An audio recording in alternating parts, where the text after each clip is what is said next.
Да, и это сначала вот этот... Вот, end stream.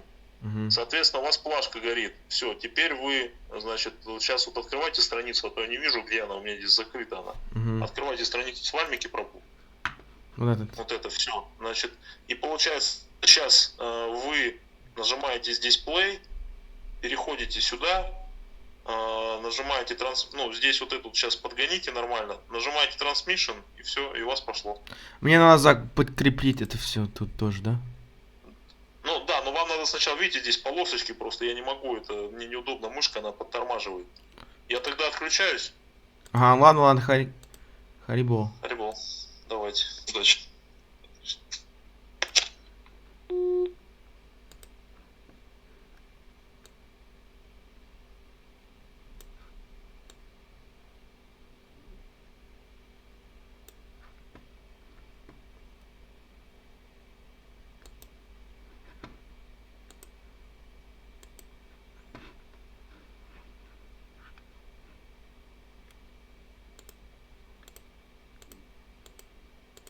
Пальму, чтобы не потерять время.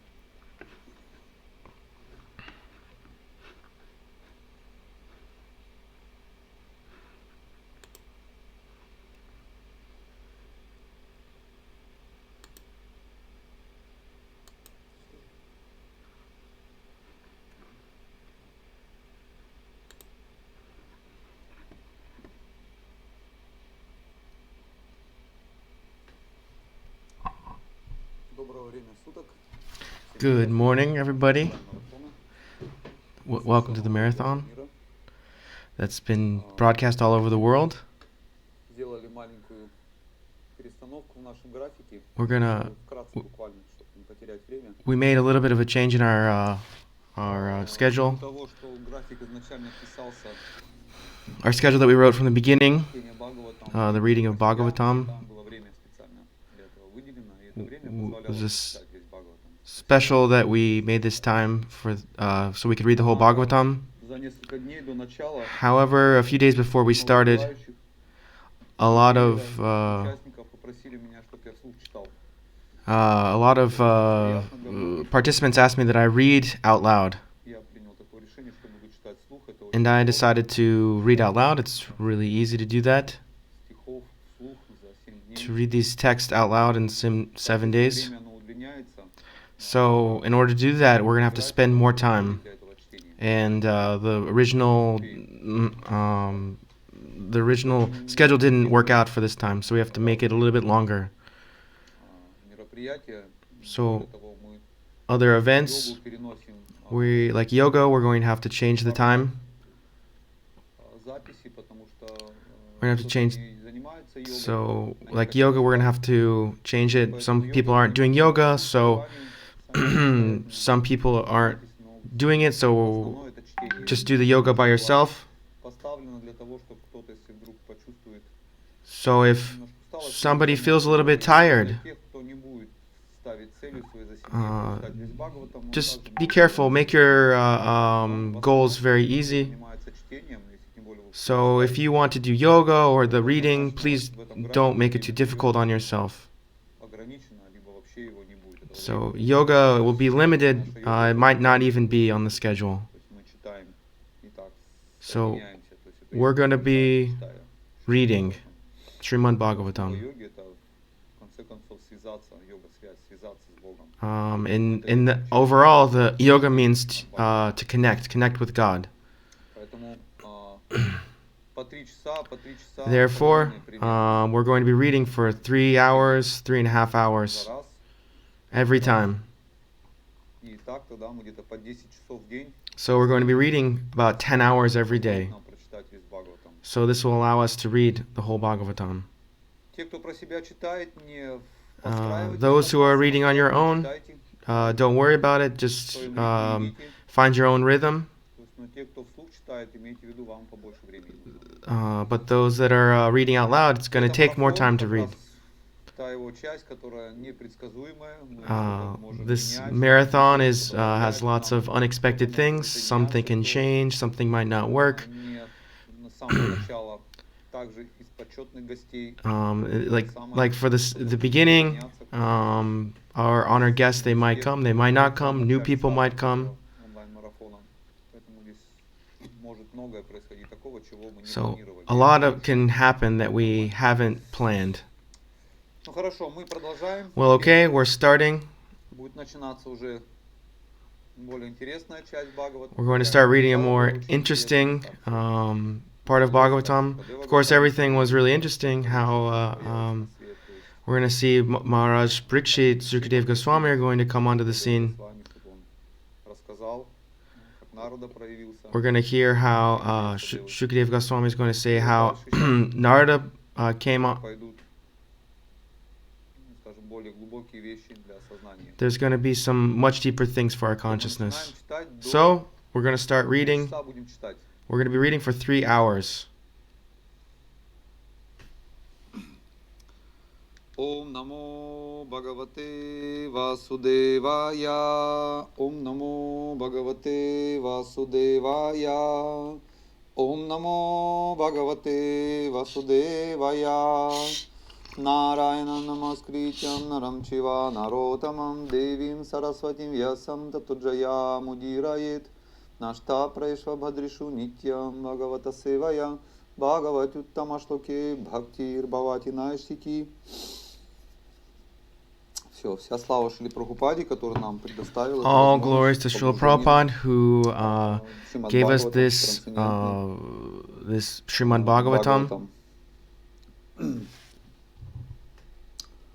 Srimad Bhagavatam, первая песня, 9 глава, уход Бишмадевы, присутствие Господа Кришны. Srimad Bhagavatam, first canto, chapter 9, the passing away of Bhishmadev. Shuta Goswami said, after being afraid for having killed so many subjects on the battlefield of Kurukshetra, Maharaj Yudhishthira went to the scene of the massacre. There, Bhishmadev was lying on the bed of arrows, about to pass away. At that time, all his brothers followed him on beautiful chariots drawn by first-class horses decorated with gold ornaments. With them were Vyas and rishis like Dhaumya, the learned priest of the Pandavas, and others. O sage, amongst the Brahmanas, Lord Sri Krishna, the personality of Godhead, also followed, seated on a chariot with Arjuna. Thus King Yudhishthira appeared very aristocratic, like Kurava, surrounded by his companions, the Guyakas. Seeing him, Bhishma, laying on the ground like a demigod fallen from the sky, the Pandava king Yudhishthira, along with his younger brothers and Lord Krishna, bowed down before him.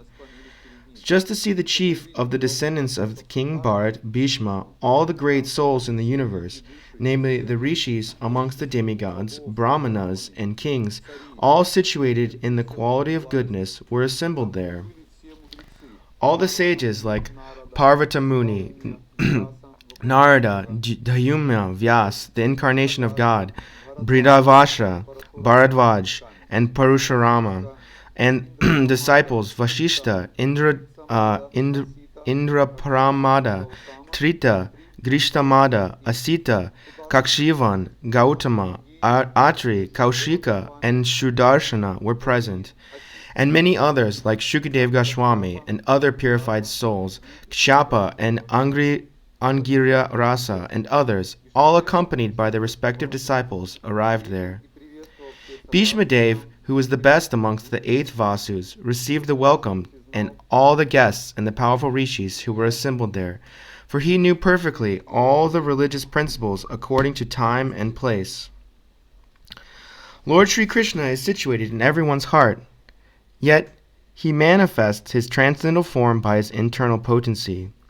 This very Lord was sitting before Bhishmadev, and since Bhishmadev knew of his glories, he worshipped him duly.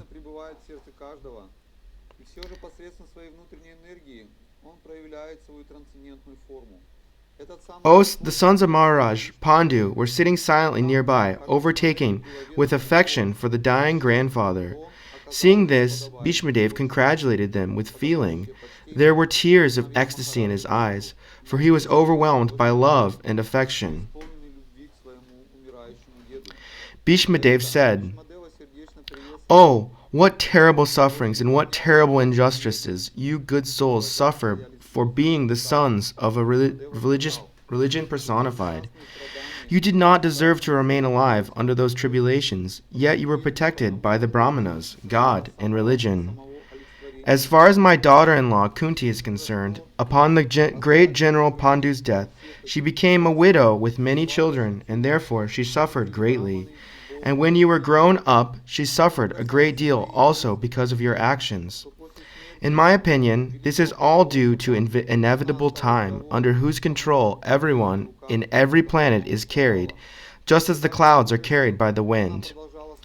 Oh, how wonderful is the influence of inevitable time! It is irreversible. Otherwise, how can there be reversals in the presence of King Yudhishthir, the son of the demigod controlling religion? Bhima, the great fighter with a club, the great bowman Arjuna, with his mighty women Gandiva, and above all, the Lord, the direct well-wisher of the Pandavas? O king, no one can know the plan of the Lord, Sri Krishna. Even though great philosophers inquire exhaustively, they are bewildered. O best among the descendants of Bharat, Yudhishthir, I maintain, therefore, that all this is within the plan of the Lord. Accepting the inconceivable plan of the Lord, you must follow it.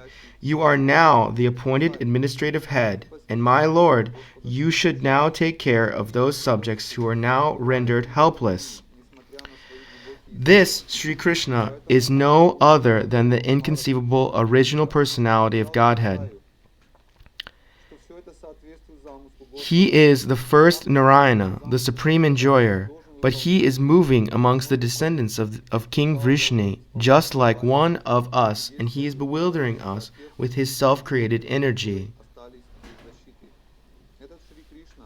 O King, Lord Shiva, Narada, the sage amongst the demigods, and Kapila, the incarnation of Godhead, all know very confidently about his glories through direct contact.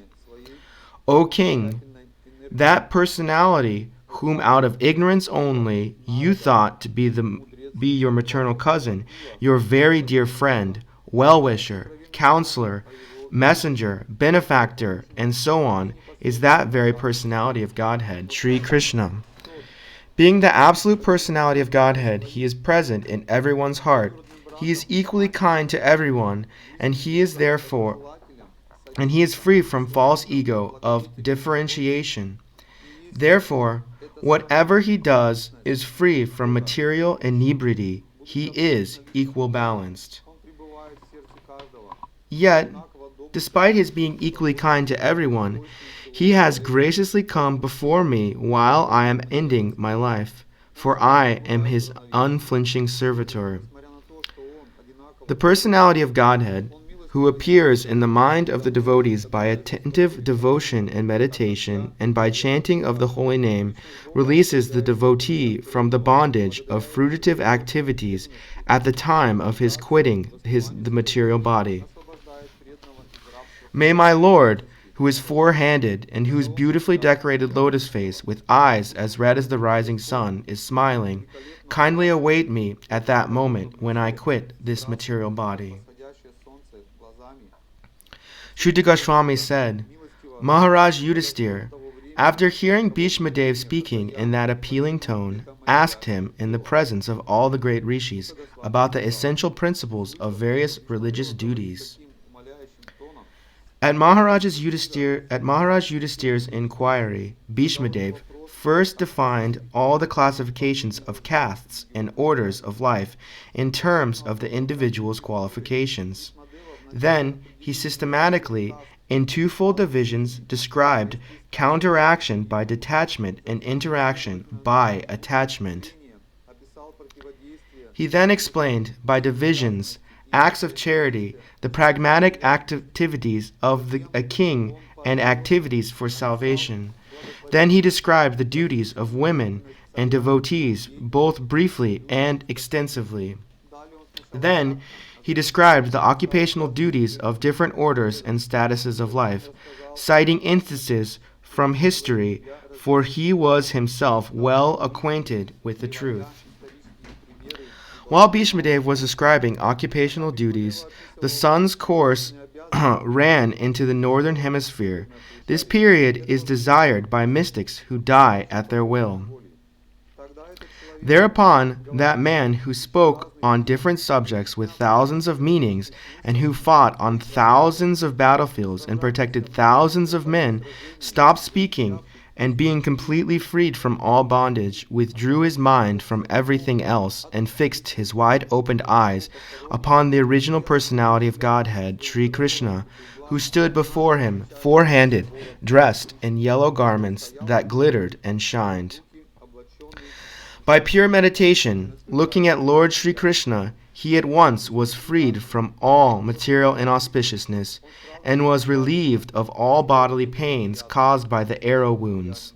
Thus, all the external activities of his senses at once stopped, and he prayed transcendently to the controller of all living beings while quitting his material body. Bhishma Dev said, "Let me now invest my thinking, feeling, and willing, which were so long engaged in different subjects of occupational duties, in the all-powerful Lord Sri Krishna. He is always self-satisfied, but sometimes, being the leader of the devotees, he enjoys transcendental pleasure by descending on the material world, although from him only the material world is created." Sri Krishna is the intimate friend of Arjuna. He has appeared on this earth in his transcendental body, which resembles the bluish color of the tamala tree. His body attracts everyone in the three planetary systems, upper, middle, and lower. May his glittering yellow dress and his lotus face, covered with paintings of sandalwood Pope, be the object of my attraction, and may I not desire fruitive results. On the battlefield, where Sri Krishna attended Arjuna out of friendship, the flowing hair of Lord Krishna turned ashen due to the dust raised by the hoofs of the horses. And because of his labor, beads of sweat wetted his face. All these decorations, intensified by the wounds dealt by my sharp arrows, were enjoyed by him. Let my mind thus go unto Sri Krishna. In obedience to the command of his friend, Lord Sri Krishna entered the arena of the battlefield of Kurukshetra between the soldiers of Arjuna and Duryodhana, and while there he shortened the lifespans of the opposite party by his merciful glance. This was done simply by his looking at the enemy. Let my mind be fixed upon that Krishna. When Arjuna was seemingly polluted by ignorance, upon observing the soldiers and commanders before him on the battlefield, the Lord eradicated his ignorance by delivering transcendental knowledge. May his lotus feet always remain the object of my attraction. Fulfilling my desire and sacrificing his own promise, he got down from the chariot, took up its wheel, and ran toward me hurriedly. Just as a lion goes to kill an elephant, he even dropped his outer garment on the way. May he, Lord Sri Krishna, the personality of Godhead, who awards salvation, be my ultimate destination. On the battlefield, he charged me, as if angry because of the wounds dealt by my sharp arrows. His shield was scattered, and his body was smeared with blood due to the wounds. At that moment of death, let my ultimate attraction be to Sri Krishna, the personality of Godhead. I concentrate my mind upon the chariot driver of Arjuna, who stood with his whip in his right hand and a bridled rope in his left, who was very careful to give protection to Arjuna's chariot by all means. Those who saw him on the battlefield of Kurukshetra attained their original forms after death. Let my mind be fixed upon Lord Sri Krishna, whose mentions and smiles of love attracted the damsels of Vrajadam, the gopis. The damsels imitated the characteristic movements of the Lord after his disappearance from the rasa dance. At the Rajasuya Yagya, performed by Maharaj Yudhisthira, there was the greatest assembly of all the elite men of the world, the royal and learned orders, and in that great assembly Lord Sri Krishna was worshipped by one and all as the most exalted personality of Godhead. This happened during my presence, and I remembered the incident in order to keep my mind upon the Lord. Now I can meditate with full concentration upon that one Lord, Sri Krishna, now present before me, because now I have transcended the misconceptions of duality in regard to his presence in everyone's heart. Even in the hearts of mental speculators, he is in everyone's heart. The sun may be perceived differently, but the sun is one. Shuddha Goswami said, thus Bhishmadev merged himself in the Supersoul, Lord Sri Krishna, the Supreme Personality of Godhead, with his mind, speech, sight, and actions, and thus he became silent, and his breathing stopped. Knowing that Bhishmadev had merged into this unlimited eternity of the Supreme Absolute, all present there became silent like birds at the end of the day.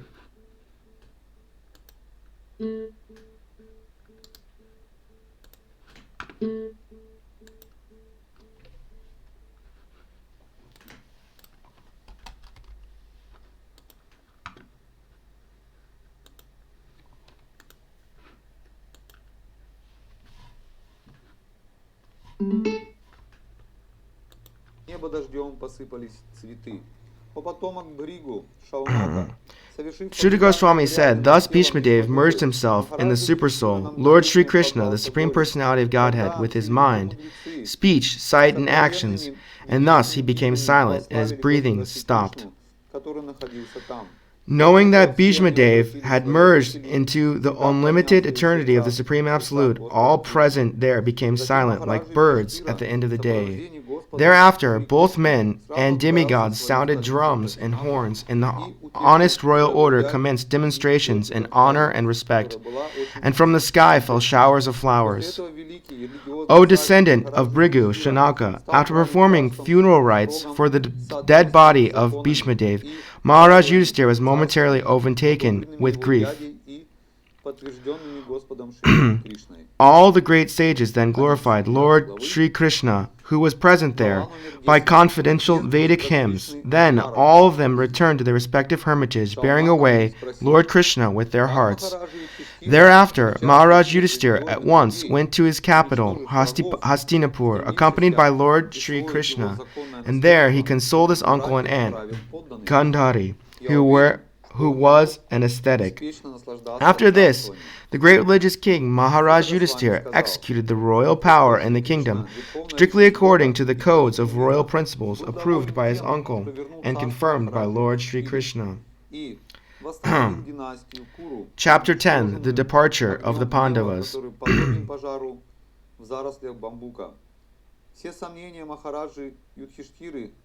Просвещенного словами Бишмадевы и непогрешимого Господа Шри Кришны, рассеялись, и потому он обратился... Shaunaka Muni asked, after killing his enemies who desired to usurp his rightful inheritance, how did the greatest of all religious men, Maharaj Yudhisthira, assisted by his brothers, rule his subjects? Surely he could not freely enjoy his kingdom with unrestricted consciousness. Shuddha Goswami said, Lord Sri Krishna, the Supreme Personality of Godhead, who is the maintainer of the world, became pleased after re-establishing Maharaj Yudhisthira in his own kingdom, and after restoring the Kuru dynasty, which had been exhausted by the bamboo fire of anger. Maharaj Yudhisthira, after being enlightened by what was spoken by Bhishmadev and Lord Sri Krishna the Infallible, engaged himself in matters of perfect knowledge because all the misgivings were eradicated. Thus he ruled over the earth and the seas and was followed by his younger brothers. During the reign of Maharaj Yudhisthira, the clouds showered all the water that people needed, and the earth produced all the necessities of man in profusion. Due to its fatty milk bag and cheerful attitude, the cow used to moisten the grazing ground with milk. The rivers, oceans, hills, mountains, forests, creepers, and active drugs in every season paid their tax quota to the king in profusion. Because the kings having no enemy, the living beings were not at all time anytime disturbed by mental agonies, disease, or excessive heat or cold. Sri Hari, Lord Sri Krishna, resided at Hastinapur for a few months to pacify his relatives and please his own sister Subhadra. Afterwards, when the Lord asked permissions to depart and Krishna gave it, the Lord offered his respects to Maharaj Yudhisthira by bowing down at his feet, and the king embraced him. After this, the Lord, being embraced by others and receiving their obeisances, got into his chariot. At that time, Subhadra, Draupadi, Kunti, Uttara, Gandhari, Dhritarashtra, Yuyushthira, Kripacharya, Nakula, Sahadev, Bhishmasena, Dhaumya, and Satyavati all nearly fainted because it was impossible for them to bear separation from Lord Krishna. The intelligent who have understood the Supreme Lord in association with pure devotees and have become freed from bad materialistic association can never avoid hearing the glories of the Lord, even though they have heard them only once. How, then, could the Pandavas tolerate his separation? For they could have been intimately associated with his persons. Заиграли всевозможные флейты, а также вина, гомукха и бхери. For they have been intimately associated with his person, seeing him face to face, touching him, conversing with him, and sleeping, sitting, and dining with him. All their hearts were melting for him on the pot of attraction. They looked at him without blinking their eyes, and they moved hither and thither in perplexity. The female relatives, whose eyes were flooded with tears out of anxiety for Krishna, came out of the palace. They could stop their tears only with great difficulty. They feared that tears would cause misfortune at the time of departure. While the Lord was departing from the palace of Hastinapur, different types of drums like the mridanga, dhola, nagara, the dunduri, and the dundubi, and flutes of different types, the veena, gomaku, the bheri, all sounded together to show him honor. Out of a loving desire to see the Lord, the royal ladies of the Kurus got up on top of the palace, and smiling with affection and shyness, they showered flowers upon him. At that time, Arjuna, the great warrior and conqueror of sleep, who is the intimate friend of the most beloved Supreme Lord, took up an umbrella which had the handle of jewels and was embroidered with lace and pearls. Uddhava and Satyaki began to fan the Lord with decorated fans, and the Lord, as the master of Madhu, seated on scattered flowers, commanded them along the road. It was being heard here and there that the benedictions being paid to Krishna were neither benefiting nor unbenefiting, because they were all for the Absolute, who was now playing the part of a human being. Absorbed in the thought of the transcendental qualities of the Lord, who is glorified in selected poetry, the ladies on the roofs of all the houses of Hastinapur began to talk of him. This talk was more attractive than the hymns of the Vedas. They said, "Here he is, the original personality of Godhead, as we delightfully remember him. He alone existed before the manifested creation of the modes of nature, and in him only, because he is the Supreme Lord of all living beings, merged, as if sleeping at night, their energy suspended." The personality of Godhead, again, desiring to give names and forms to his parts and parcels, the living entities, placed them under the guidance of material nature. By his own potency, material nature is empowered to recreate. Here is the same Supreme Personality of Godhead, whose transcendental form is experienced by the great devotees who are completely cleansed of material consciousness by dint of rigid devotional service and full control of life and the senses. And that is the only way to purify existence. Oh, dear friends, here is that very personality of Godhead, whose attractive and confidential pastimes are described in the confidential parts of the Vedic literature by his great devotees. It is he only who creates, maintains, and annihilates the material world, and yet remains unaffected. Whenever there are kings and administrators living like animals in the lowest modes of existence, the Lord in his transcendental form manifests his supreme power, the truth, positive, shows special mercy to the faithful, performs wonderful activities, and manifests various transcendental forms as is necessary in different periods and ages. Oh, how supremely glorified is the dynasty of King Yadu, and how virtuous is the land of Mathura, where the supreme leader of all living beings, the husband of the goddess of fortune, has taken his birth and wandered in his childhood. Undoubtedly, it is wonderful that Dwarka has defeated the glorious of the heavenly planet and has enhanced the celebrity of the earth. The inhabitants of Dwarka are always seeing the soul of all living beings, Krishna, in his loving feature. He glances at them and favors them with sweet smiles. Oh friends, just think of his wives, whose hands he has accepted, how they must have undergone vows, baths, fire sacrifices, and perfect worship of the Lord of the universe, to constantly relish now the nectar from his lips by kissing. The damsels of Rajabhumi would often faint just by expecting such favors. The children of these ladies are Pradyumna, Samba, Amba, and so on. Ladies like Rukmini, Satyabhama, and Jambavati were forcibly taken away by him from their Swayamvar ceremonies after he defeated many powerful kings headed by Shishupal, and other ladies were also forcibly taken away by him after he killed Bhaumasura and thousands of his assistants. All of these ladies are glorious. All these women auspiciously glorify their lives, despite their being without individuality and without purity. Their husband, the lotus-eyed personality of Godhead, never left them alone at home. He always pleased their hearts by making valuable presentations. While the ladies of the capital of Hastinapur were greeting him and talking in this way, the Lord, smiling, accepted their good greetings, and casting the grace of his glance over them, he departed from the city.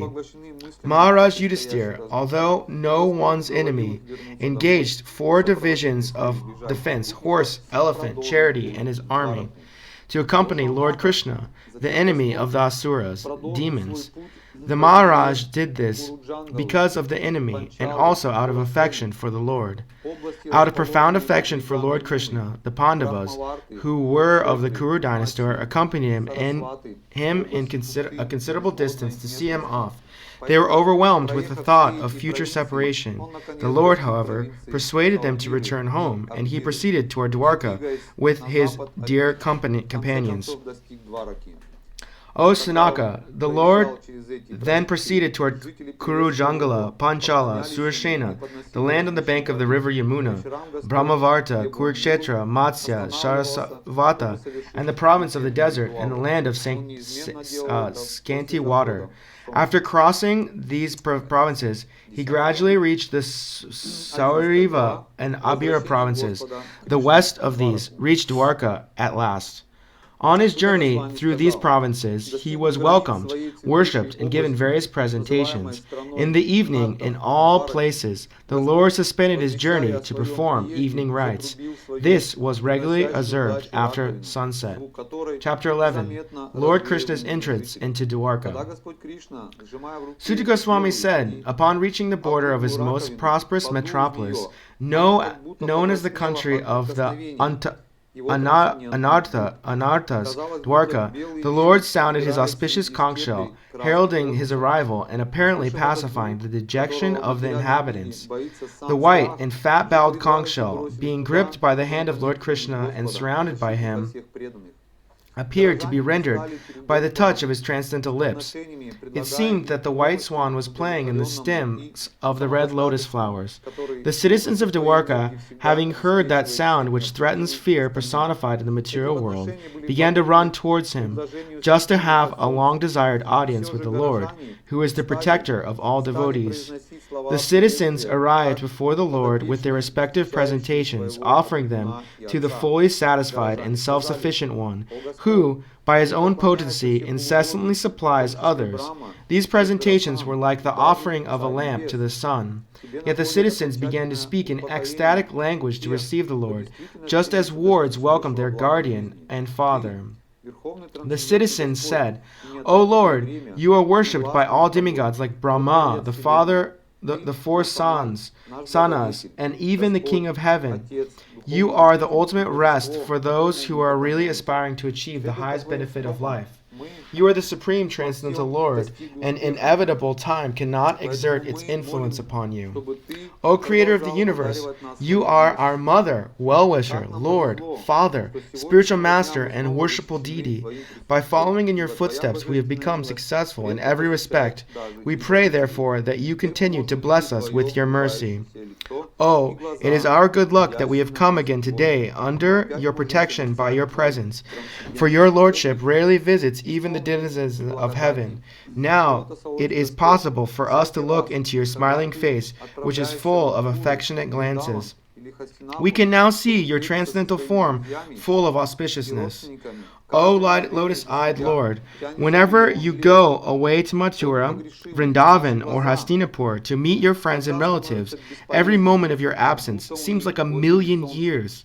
O infallible one, at that time our eyes become useless, as if bereft of sun. O Master, if you live abroad at all time, then we cannot look at your attractive face, whose smiles vanquish all our sufferings. How can we exist without your presence? Upon hearing their speeches, the Lord, who is very kind to the citizens and devotees, entered the city of Dwarka and acknowledged all their greetings by casting his transcendent glance over them. As Bhagavati, the capital of Nagaloka, is protected by the Nagas, so was Dwarka protected by the descendants of Vrishni, Bhoja, Madhu, Dasharat, Arha, Kukura, Andaka, and so on. Who as strong as Lord Krishna? The city of Dwarkapuri was filled with the opulences of all seasons. There were hermitage, orchards, flower gardens, parks, and reservoirs of water breeding lotus flowers all over. The gateway, the city gateway, the household doors, and festooned arches along the roads were nicely decorated with festive signs like plantain trees and mango leaves, all to welcome the Lord. Figs, garlands, and painted signs and slogans all combined to shade the sunshine. The highways, subways, lanes, markets, and public meeting places were all thoroughly cleansed and then moistened with scented water. And to welcome the Lord, fruits, flowers, and unbroken seeds were strewn everywhere.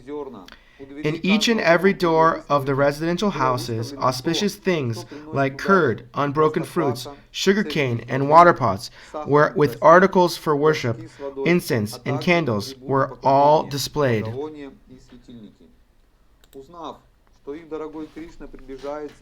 On hearing that the most dear Krishna was approaching Dwarka Dhamma, magnanimous Vasudeva, Akrura, Ugrasena, Balaram, the supremely humanly powerful, Pradyumna, Charudishna, and Samba, the son of Jambavati, all extremely happy, abandoned resting and sitting and dining. They hastened toward the Lord on chariots, with brahmanas bearing flowers.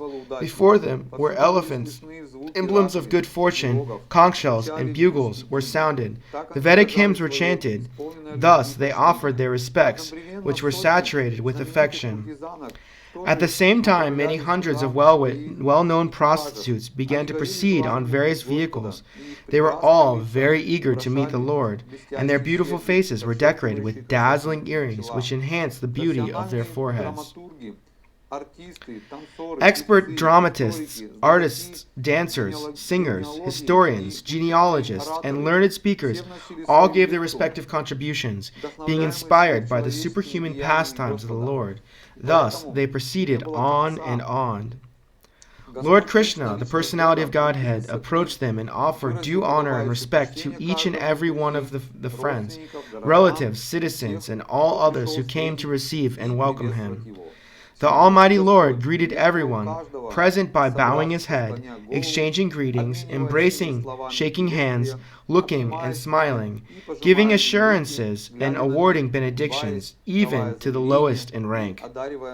Then the Lord personally entered the city, accompanied by elderly relatives and invalid brahmanas, with their wives, all offering benedictions and singing their glories of the Lord.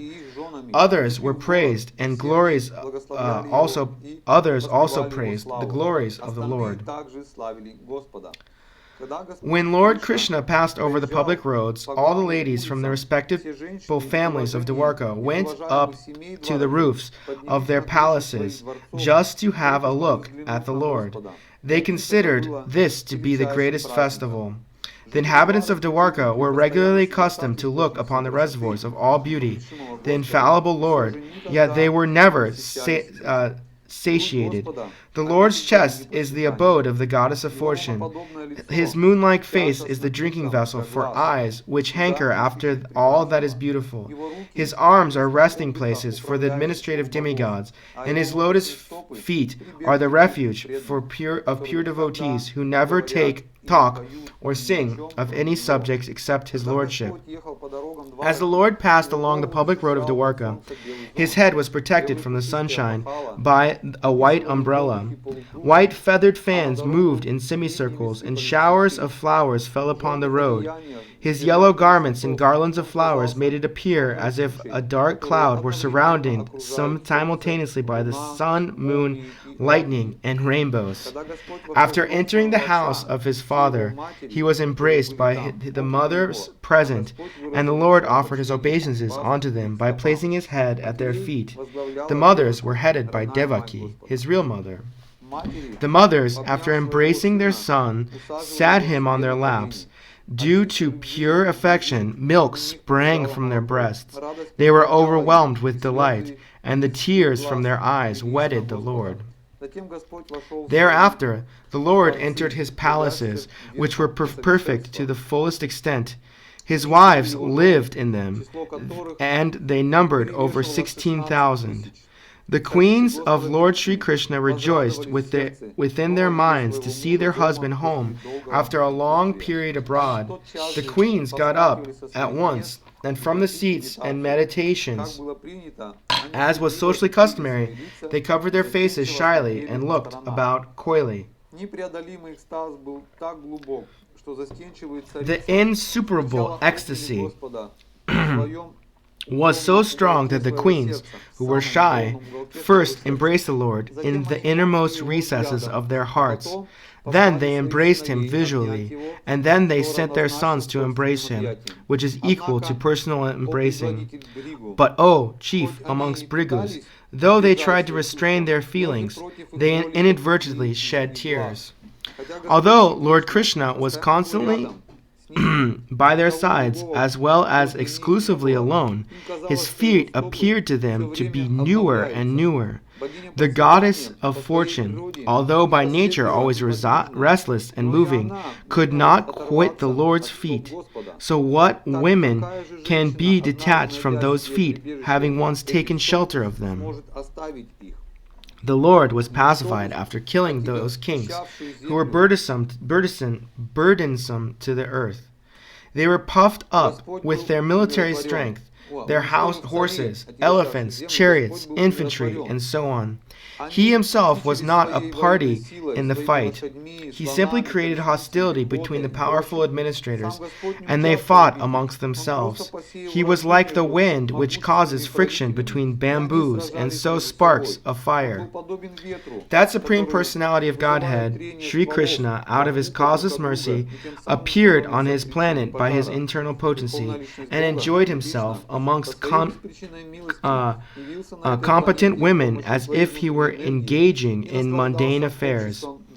Although the queen's beautiful smiles and fruitive glances were all spotless and exciting, and although they could conquer Cupid himself by making him give up his bow in frustration, and although even the tolerant Shiva could fall victim to them, still, despite all their magical feats and attractions, they could not agitate the senses of the Lord. In common, materialistic conditioned souls speculate that the Lord is one of them. Out of their ignorance, they think that the Lord is affected by matter, although he is unattached. This is the divinity of the personality of Godhead. He is not affected by the qualities of material nature, even though he is in contact with them. Similarly, the devotees who have taken shelter of the Lord do not become influenced by the material qualities. The simple and delicate women truly thought that Lord Sri Krishna, their beloved husband, flowered them and was dominated by them. They were unaware of the extent of the glories of their husband, as the atheists are unaware of him as the supreme controller.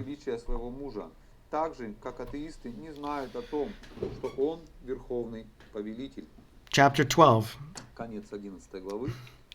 Birth of Emperor Parikshit. The sage Shaunaka said, "The womb of Uttara, mother of Maharaj Parikshit, was spoiled by the dreadful and invincible Brahmastra weapon released by Ashvatthama. But Maharaj Parikshit was saved by the Supreme Lord. How was the great Emperor Parikshit, who was a highly intelligent and great devotee, born in that womb? How did his death take place, and what did he achieve after his death? We all respectively want to hear about him, Maharaj Parikshit, to whom Shukadeva Goswami imparted transcendental knowledge. Please speak on this matter." Sri Shuta Goswami said, Emperor Yudhishthira administered generously to everyone during his reign. He was exactly like his father, and had no personal ambition, and was freed from all sorts of sense gratification because of his continuous service onto the lotus feet of Lord Sri Krishna. News even reached the celestial planets about Maharaj Yudhishthira's worldly possessions, the sacrifices by which he would attain a better destination. His queen, his stalwart brothers, his extensive land, his sovereignty over the planets, planet Earth, and his fame, and so on. O Brahmanas, the opulence of the king was so enchanting that the denizens of heaven aspired for it. But because he was absorbed in the service of the Lord, nothing could satisfy him except the Lord's service. O son of Bhrigu, Shaunaka, when the child Parikshit, the great fighter, was in the womb of his mother Uttara, and was suffering from the burning heat of the Brahmastra thrown by Ashvatthama, he could observe the Supreme Lord coming to him. He, the Lord, was only thumb high, but he was all transcendental, and he had a very beautiful, blackish, infallible body, and he wore a dress of lightning yellow and a helmet of blazing gold. Thus he was seen by the child. The Lord was enriched by 4 hands, earrings of molten gold, and eyes blood red with fury. As he lorded about, his club constantly encircled him like a shooting star. The Lord was thus engaged in vanquishing the radiation of the Brahmastra, just as the sun evaporates the drop of dew. He was observed by the child, who thought about who he was. While thus being observed by the child, the Supreme Lord Personality of Godhead, the supersoul of everyone, and the protector of the righteous, who stretches in all directions, and who is unlimited by time and space, disappeared at once. Thereupon, when all the good signs of the zodiac gradually evolved, their heir apparent of Pandu, who would be exactly like him in prowess, took birth. King Yudhishthira, who was very satisfied with the birth of Maharaj Parikshit, had the purificatory process of birth performed. Learned Brahmanas, headed by Dhaumya and Kripa, recited auspicious hymns.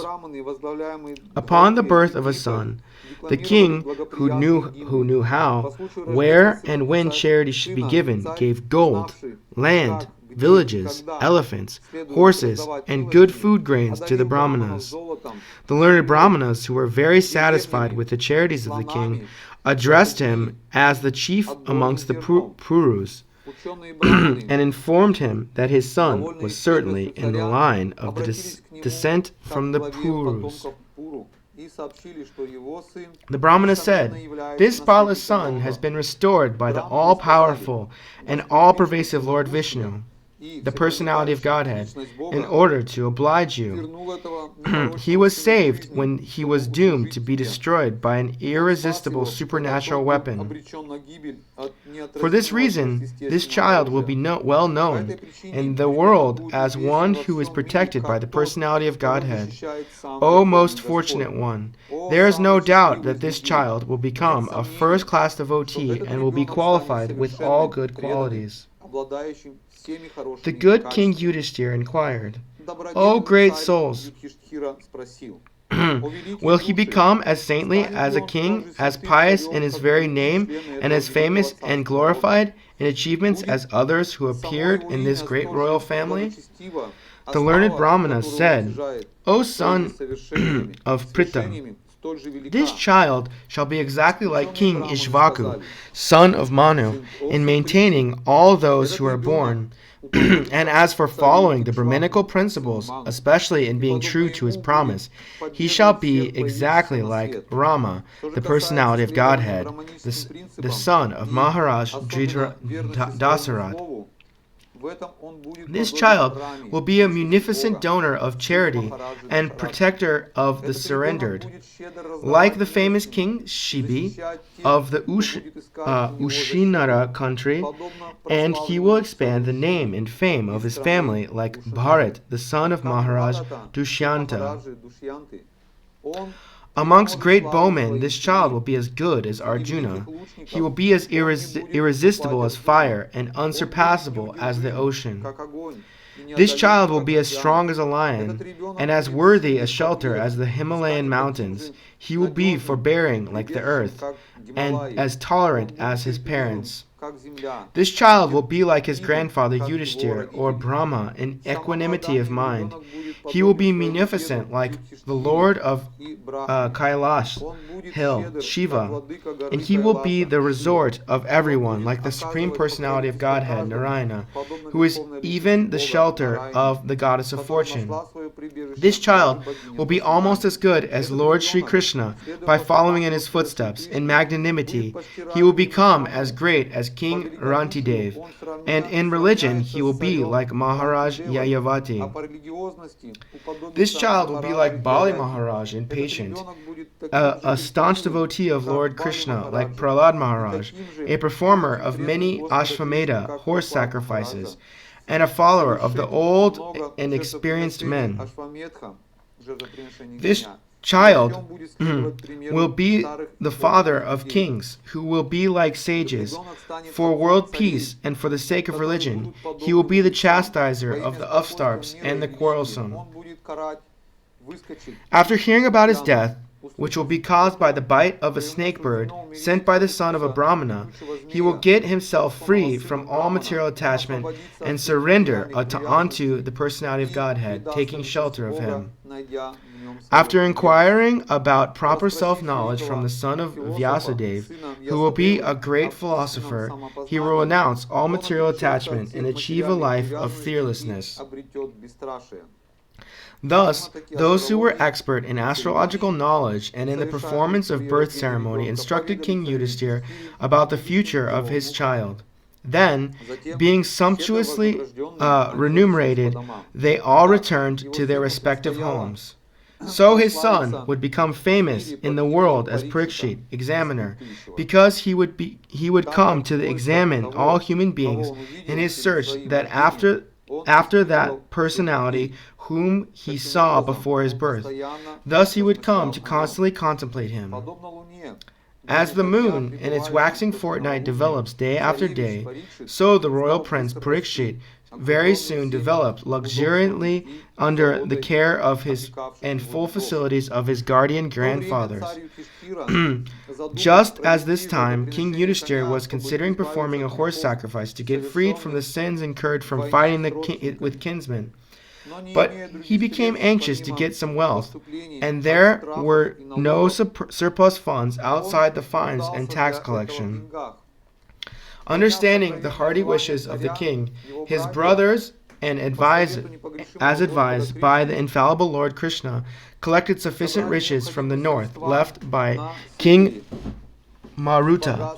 By those riches, the king could procure the ingredients for these horse sacrifices. Thus the pious King Yudhishthir, who was very fearful after the battle of Kurukshetra, pleased Lord Hari, the personality of Godhead.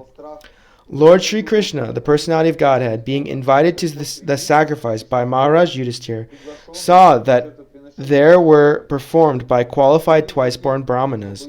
After that, for the pleasure of the relatives, the Lord remained a few months.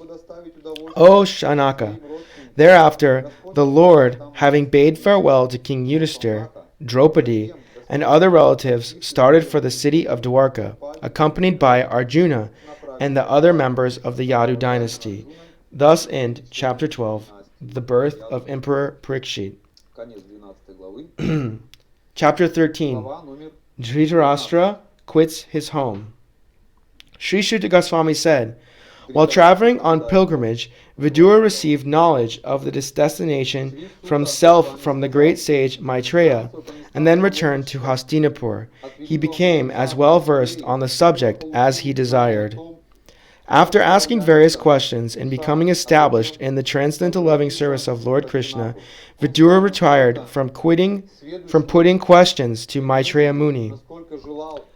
When they saw Vidura return to the palace, all the inhabitants, Maharaj Yudhishthir, his younger brothers, Dhritarashtra, Satyaki, Sanjay, Kripacharya, Kunti, Gandhari, Draupadi, Subhadra, Uttara, Kripi, many other wives of the Kauravas, and other ladies with children all hurried to him in great delight, if so appeared that they had regained their consciousness after a long period.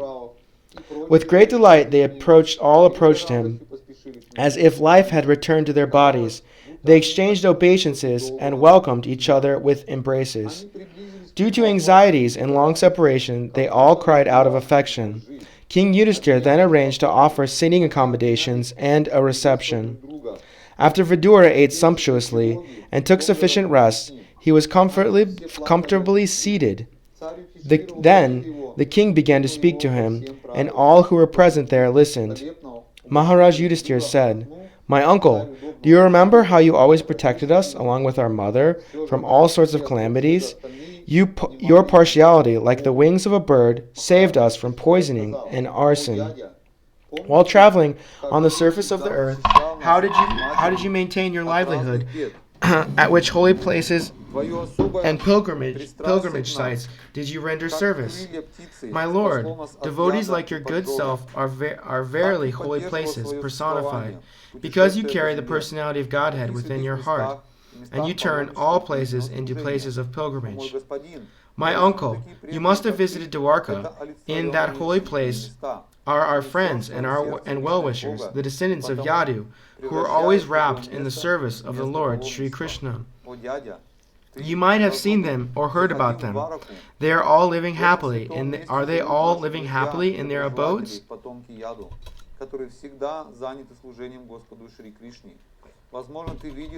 Thus, being questioned by Maharaj Yudhishthir, Mahatma Vidura gradually described everything he had personally experienced, except news of the annihilation of the Yadu dynasty. Compassionate Mahatma Vidura could not stand to see the Pandavas distressed at any time. Therefore, he did not disclose this unpalatable and unbearable incident, because calamities come of their own accord. Thus, Maharaj Vidura, being treated just like a godly person by his kinsmen, remained there for a certain period just to rectify the mentality of his eldest brother, and in this way bring happiness to all others. As long as Vidura played the part of a Shudra, being cursed by Manduka Muni, Aryama officiated the post of Yamaraj to punish those who committed sinful acts. Having won his kingdom and observed the birth of one grandson, competent to continue the noble tradition of his family, Maharaj Yudhishthir reigned peacefully and enjoyed uncommon opulence in cooperation with his younger brothers, who were all expert administrators to the common people. Insurmountable eternal time imperceptibly overcomes those who are too much attached to family affairs and are always engrossed in their thought. Mahatma Vidura knew all this, and therefore he addressed Dhritarashtra, saying, "My dear king, please get out of here immediately. Do not delay. Just see how fear has overtaken you. This frightful situation cannot be remedied by any person in this material world. My Lord, it is the Supreme Personality of Godhead as eternal time, Kala, that has approached us all. Whoever is under the influence of Supreme Kala, eternal time, must surrender his most dear life, and what to speak of other things, such as wealth, honor, children, land, and home. Your father, brother, well-wisher, and son are all dead and passed away. You yourself have expended the major portion of your life. Your body is now overtaken by invalidity, and you are living in the home of another. You have been blind from your very birth, and recently you have become hard of hearing. Your memory is shortened, and your intelligence is disturbed.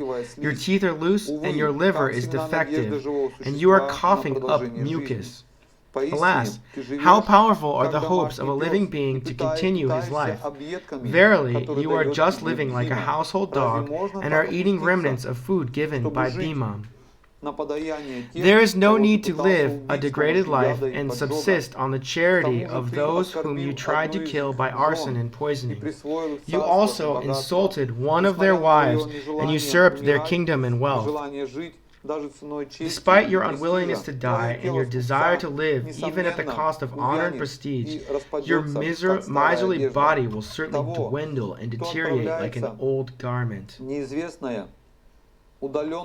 He is called undisturbed, who goes to an unknown, remote place, and free from all obligation, quits his material body when it has become restless.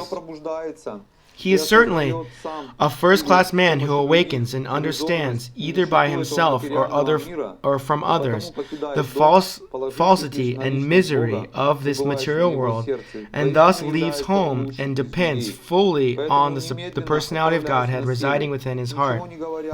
Please, therefore, leave for the north immediately, without letting your relatives know, for soon that time will approach which will diminish the good qualities of men.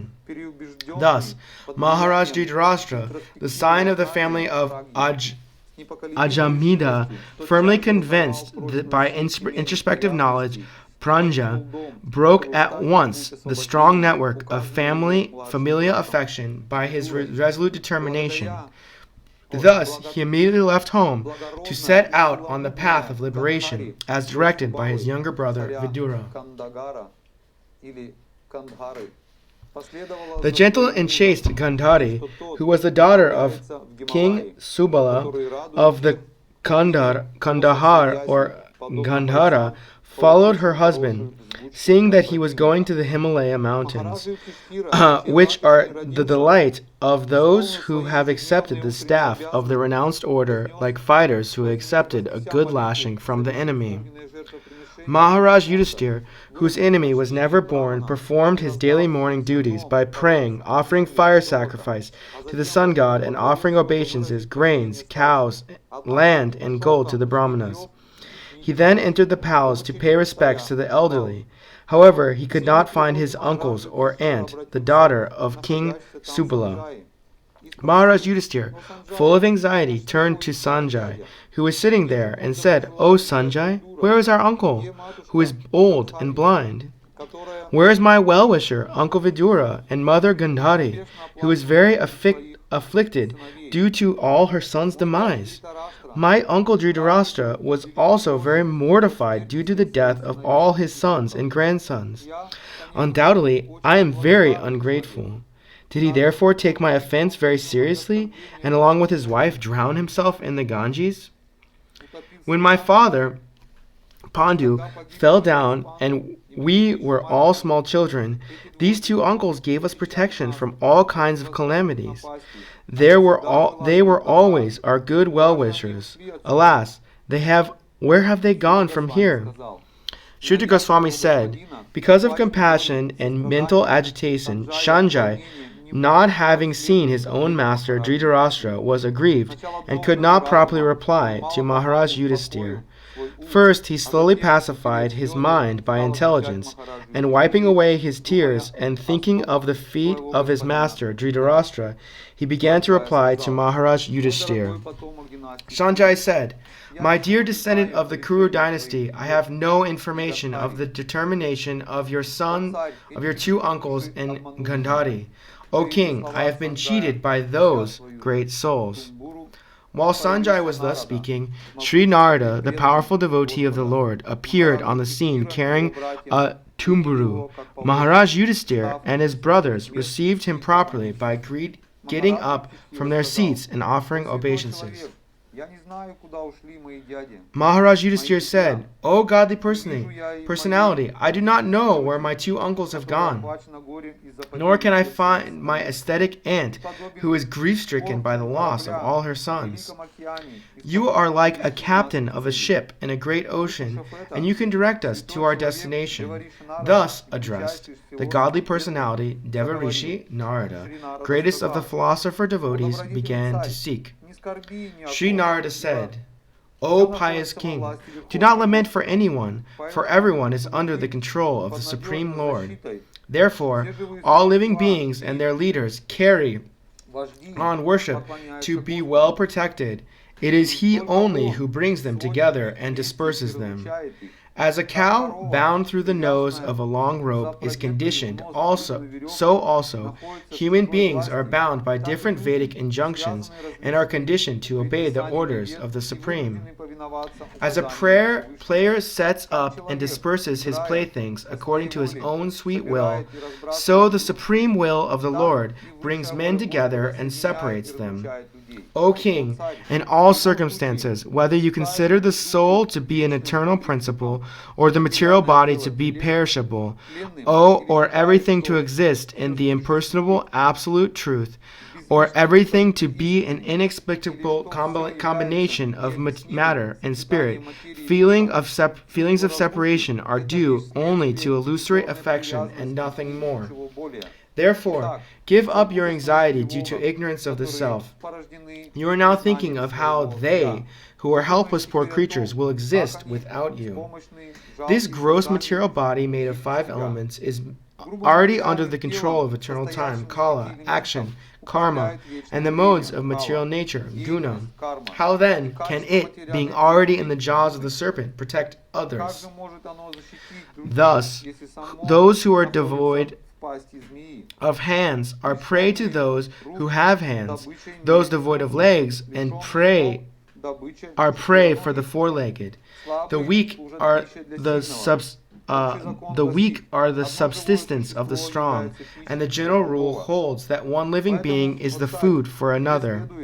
Therefore, O king, you should look to the Supreme Lord, only who is the one without a second, and who manifests himself by different energies, and is both within and without.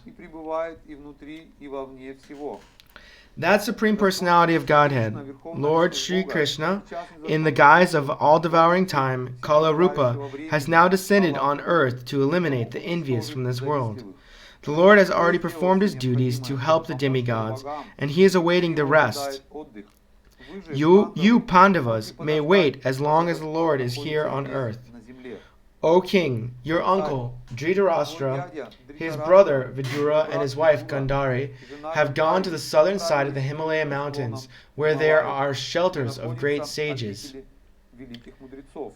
The place is called Saptasrota, divided by 7, because the waters of the sacred Ganges were divided into 7 branches.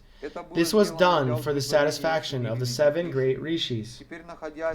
On the banks of Saptasrota, Dhritarashtra is now engaged in being Astanga Yoga by bathing 3 times daily in the morning, noon, and evening, and by performing the Agnihotra sacrifice with fire and by drinking only water. This helps one control the mind and the senses and frees one completely from all thoughts of familial affection. One who has controlled the sitting posture, the yogic asanas, and the breathing processes can turn the senses toward the absolute personality of Godhead, and thus become immune to the contamination of the modes of nature, namely mundane goodness, passion, and ignorance. Dhritarashtra will have to amalgamate his pure identity with intelligence, and then merge into the Supreme Being with knowledge of his qualitative oneness as a living entity. With the Supreme Brahman being freed from the blocked sun, he will have to rise to the spiritual sky. He will have suspended all the actions of the senses, even from the outside, and will have to be impervious to interactions of the senses, which are influenced by the modes of material nature. After renouncing all material duties, he must become immovably established, beyond all sources of hindrance on the path. O king, he will quit his body most proudly on the 5th day from today, and his body will turn to ashes. While outside, observing her husband, who will burn in the fire of mystic power, along with his thatched cottage, his chaste wife will enter the fire with rapt attention. Vidura, being affected with delight and grief, will then leave that place of sacred pilgrimage. Having spoken thus, the great sage Narada, along with his Vina, ascended into the outer space. Yudhisthira kept his instruction in his heart, and so was able to get rid of all limitations. Thus ends the 13th chapter. Chapter 14. The disappearance of Lord Krishna. Sri Shuta Goswami said, Arjuna went to Dwarka to see Lord Krishna and other friends, and also to learn from the Lord of his next activities. A few months passed, and Arjuna did not return. Maharaj Yudhisthira then began to observe some inauspicious omens, which were fearful in themselves. He saw that the direction of eternal time had changed, and this was very fearful. There were disruptions in the seasonal regularities. The people in general had become very greedy, angry, and deceitful, and he saw that they were adopting foul means of livelihood. All ordinary transactions and dealings became polluted with cheating, even between friends and familial affairs. There was always misunderstanding between fathers, mothers, and sons, between well-wishers and between brothers. Even between husband and wife there was always strain and quarrel. In course of time it came to pass that people in general became accustomed to greed, anger, pride, and etc. Maharaj Yudhisthira, observing all these omens, spoke to his younger brother. Maharaj Yudhisthira said to his younger brother Bhishmasena, I sent Arjuna to Dwarka to meet his friends and to learn from the personality of Godhead, Krishna, of his program of work. Since he departed, 7 mothers have passed, yet he has not returned. I do not know factually how things are going there. He is going to quit his earthly pastimes, as Devarishi Narada indicated. Has that time already arrived? From him only are all our kingly opulences, godly good wives, lives, progeny, control over our subjects, victory over our enemy, and future accommodations in higher planets have become possible. All this is due to his causeless mercy upon us. Just see, O man, with a tiger's strength, how many miseries due to celestial influences, earthly recitations, and bodily pains, all very dangerous in themselves, are foreboding danger in the near future by diluting our intelligence. The left side of my body, my thighs, arms, and eyes are all quivering again, and again I am having heart palpitations due to fear. All this indicates undesirable happenings. Just see, на O Bhima, восходящее солнце, how the и she-jackal изрыгает cries at the огонь, rising а sun and собака vomits без fire, всякого страха and how the лает на dogs меня. О bark at Бимасена, me тигр среди fearlessly. людей. Теперь O такие Bhishmasena, полезные животные, tiger как amongst men, коровы, now useful проходят слева animals. от меня, а такие низшие O животные, Bhimasena, как ослы, tiger amongst обходят men, вокруг меня. now useful А animals мои like кони, cows are как passing будто me on my плачут left при виде side, and меня. lower animals like Погляди, asses are этот circumambulating me. будто My horses предвестник appear to смерти. weep upon seeing me. Пронзительные крики Just псов see, и the их pigeon is like a сопливость messenger of ворон death. The заставляют shrieks of the сжиматься мое owls сердце. and their rival crows хотят make my heart опустошить всю tremble. вселенную. It appears that they want to make a void of the whole universe. Just see how the smoke encircles the sky. It appears that the earth and mountains are throbbing. Just hear the cloudless thunder and see the bolts from the blue. The wind blows violently, blasting dust everywhere and creating darkness. Clouds are raining everywhere with bloody disasters. The rays of the sun are declining, and the stars appear to be fighting amongst themselves. Confused living entities appear to be ablaze and weeping. Rivers, tributaries, ponds, reservoirs, and the mind are all perturbed. Butter no longer ignites fire. What is this extraordinary time? What is happening?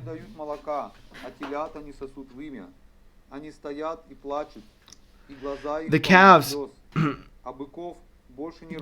do not suck their teats of the cows, nor do the cows give milk.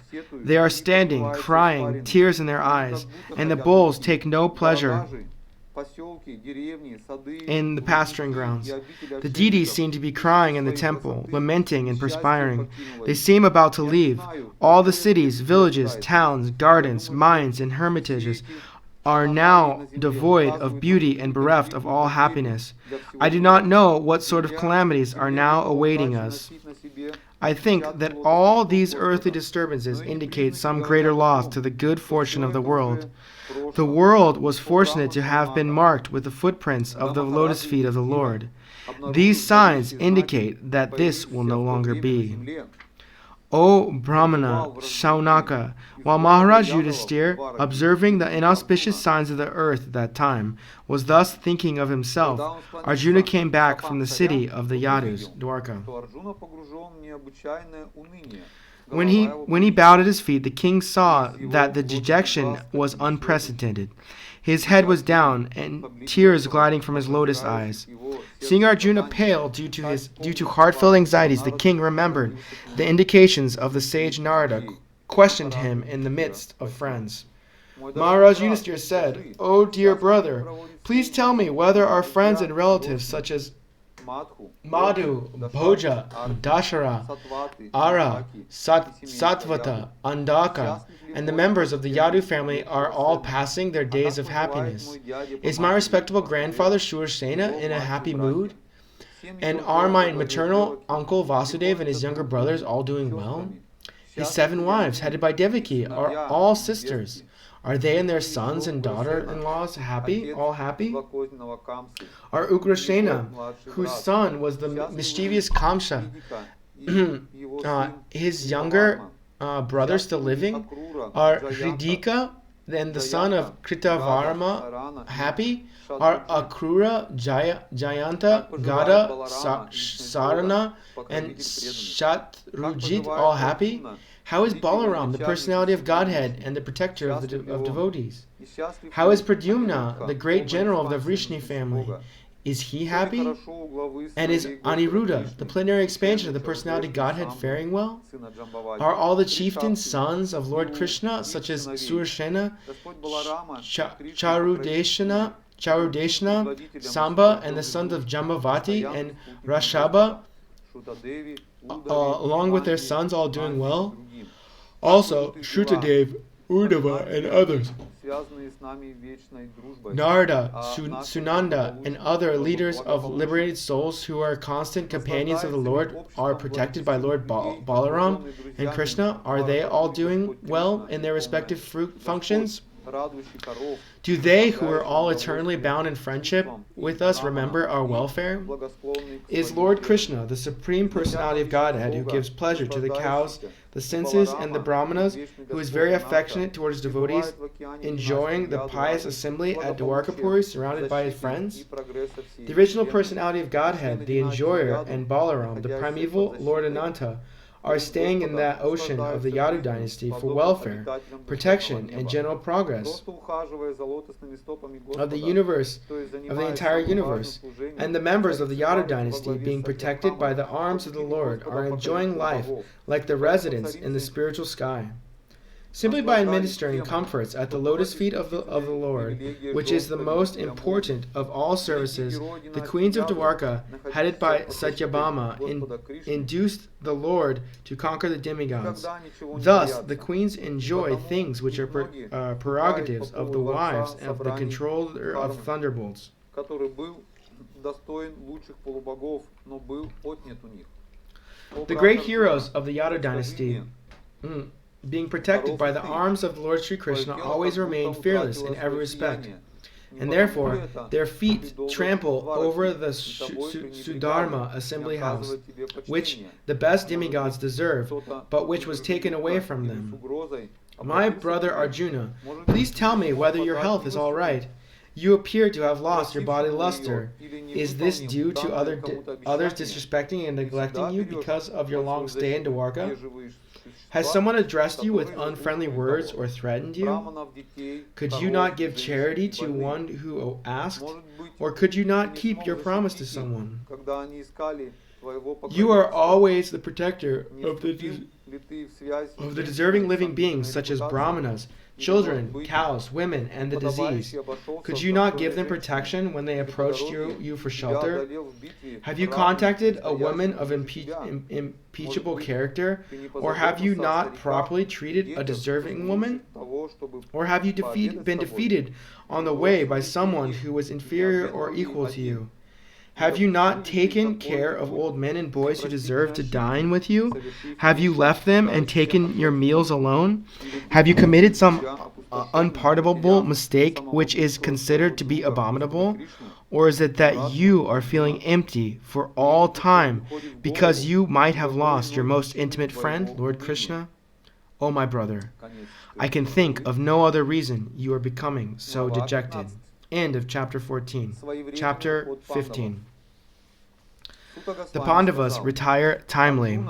Shuddha Goswami said, Arjuna, the celebrated friend of Lord Krishna, was grief-stricken because of his strong feeling of separation from Krishna, over and above all Maharaj Yudhishthira's speculative inquiries.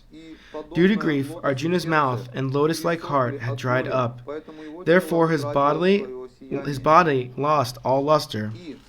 Now remembering the Supreme Lord, he could hardly utter a word in reply. With great difficulty he checked the tears of grief that smeared his eyes.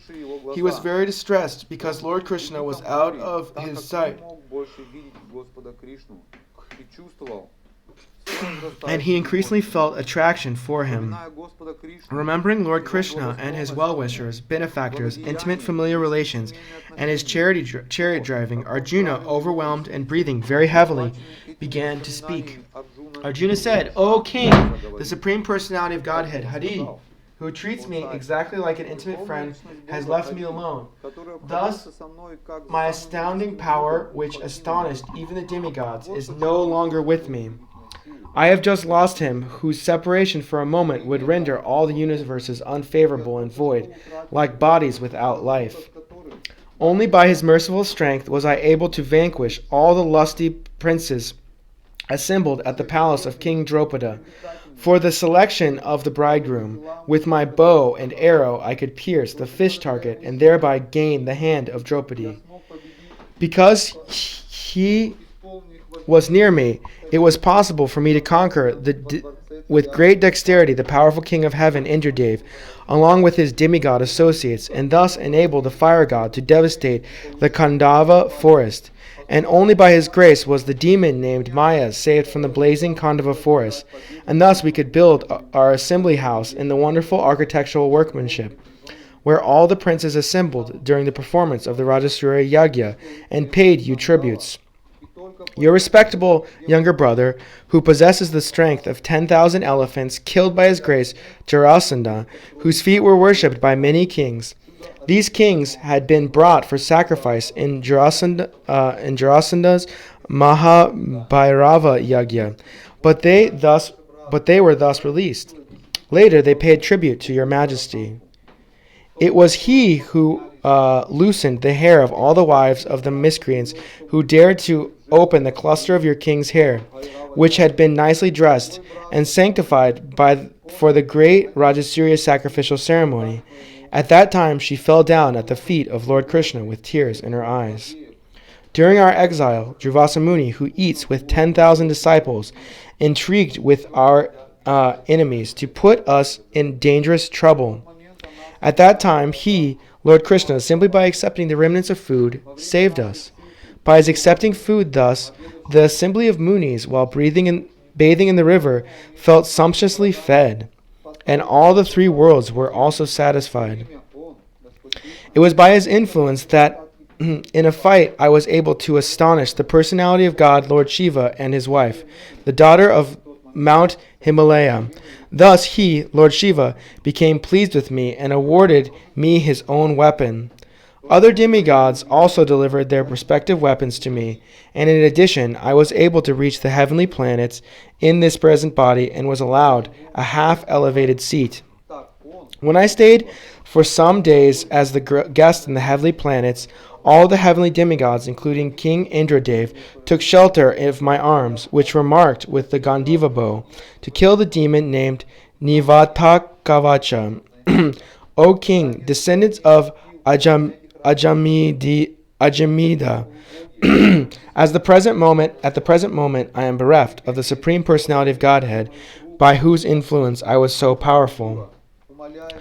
The military strength of the Kauravas was like an ocean in which there dwelled many invincible existences, and thus it was insurmountable. But because of his friendship, I seated on the chariot and was able to cross over it. Only by his grace was I able to regain the cows and also collect by force many helmets of the kings, which were bedecked with jewels that were sources of all brilliance. It was he only who withdrew the duration of life from everyone, and who, in the battlefield, withdrew the speculative power and strength of enthusiasm from the great military phalanx made by the Kauravas, headed by Bhishma, Karna, Drona, Shalya, and so on.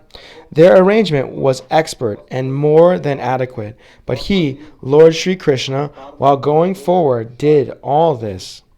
Great generals like Bhishma, Drona, Karna, Bhurishrava, Shusharma, Shalya, Jayadratha, and Bhalika all directed their invincible weapons against me, but by his, Lord Krishna's grace, they could not even touch a hair on my head. Similarly, Prahlad Maharaj, the supreme devotee of Lord Nrsimhadev, was unaffected by weapons the demons used against him. It was by his mercy only that my enemies neglected to kill me when I descended from my chariot to get water for my thirsty horses. And it was due to my lack of esteem that my Lord and I dared engage him as my chariot driver, for he is worshipped and offered services by the best men attained salvation. O king, his jokings and frank talk were pleasing and beautifully decorated with his smiles. He addressed unto me as, O son of Pritha, O friend, O son of the Kuru dynasty, and all such heartliness are now remembered by me, and thus I am overwhelmed. Generally, both of us used to live together and sleep, sit, and loiter together, and at the time of advertising oneself for acts of chivalry sometimes, if there were any irregularity, I used to reproach him by saying, My friend, you are very truthful. Even in those hours when his value was minimized, his being the Supreme Soul used to tolerate all those utterings of mine, excusing me exactly as a true friend excuses his true friend, or a father excuses his son. O Emperor, I am now separated from my friend and dear most well-wisher, the Supreme Personality of Godhead, and therefore my heart appears to be void of everything. In his absence, I have been defeated by a number of infidel cowherd men while I was guarding the bodies of all the wives of Krishna. I have the very same Gandiva bow, the same arrows, the same chariot drawn by the same horses, and I use the same as Arjuna, to whom all the kings offered their due respects. But in the absence of Lord Krishna, all of them, at the moment's notice, have become null and void. It was exactly like offering clarified butter on ashes, accumulating money with a magic wand, or sowing seeds on barren land. O king, since you have asked me about our friends and relatives in the city of Dwarka, I will inform you that all of them were cursed by the Brahmanas, and as a result they became intoxicated with wine made of putrefied rice, and fought amongst themselves with the sticks, not even recognizing one another. Now all but 4 or 5 of them are dead and gone.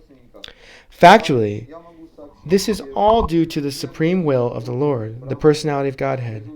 Sometimes people kill one another, and at other times they protect one another.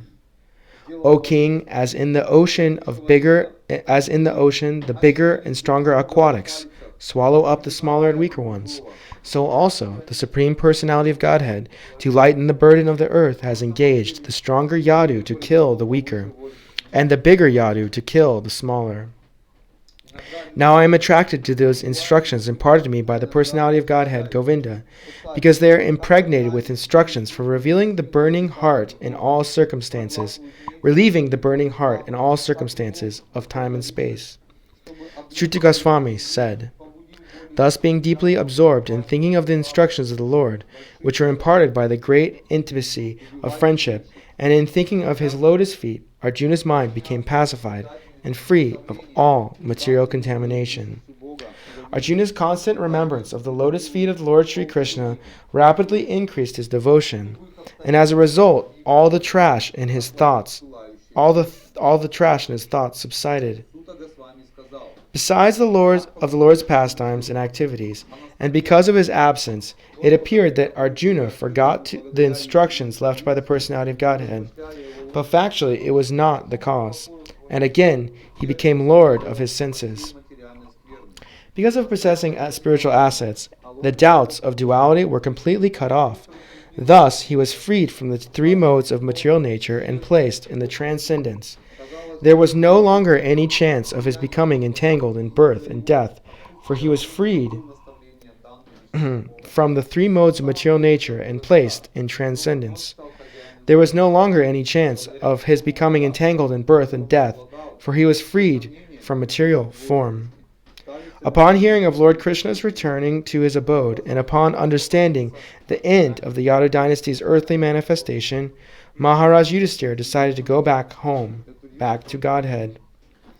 Kunti, after overhearing Arjuna's telling of the end of the Yadu dynasty and disappearance of Lord Krishna, engaged in the devotional service of the transcendental personality of Godhead with full attention, and thus gained release from the course of material existence. The supreme unborn Lord Sri Krishna cursed the members of the Yadu dynasty to relinquish their bodies, and thus he relieved the burden of the world. This action was like picking out a thorn with a thorn, though both are the same to the controller. The Supreme Lord relinquished the body which he manifested to diminish the burden of the earth. Just like a magician, he relinquishes one body to accept different ones, like the fish incarnation and others. When the personality of Godhead, Lord Krishna, left this earthly planet in his same self form, from that very day, Kali, who had already partially appeared, became fully manifest to create inauspicious conditions for those who are endowed with a poor fund of knowledge. Maharaj Yudhisthira was intelligent enough to understand the influence of the age of Kali, characterized by increasing avarice, falsehood, cheating, and violence throughout the capital, state, home, and among individuals. He so wisely prepared himself to leave home, and he dressed accordingly. Thereafter, in the capital of Hastinapur, he enthroned his grandson, who was trained and equally qualified as the emperor and master of all land bordered by the seas. Then he posted Vajra, the son of Aniruddha, the grandson of Lord Krishna, as the at Mathura as the king of Shurashena. Afterwards, Maharaj Yudhishthira performed the Prajapatya sacrifice and placed in himself the fire for quitting household life. Maharaj Yudhishthira at once relinquished all his garments, belt, and ornaments of the royal order, and became completely disinterested and unattached to everything. Then he amalgamated all the sense organs into the mind, then the mind into the life, into breathing,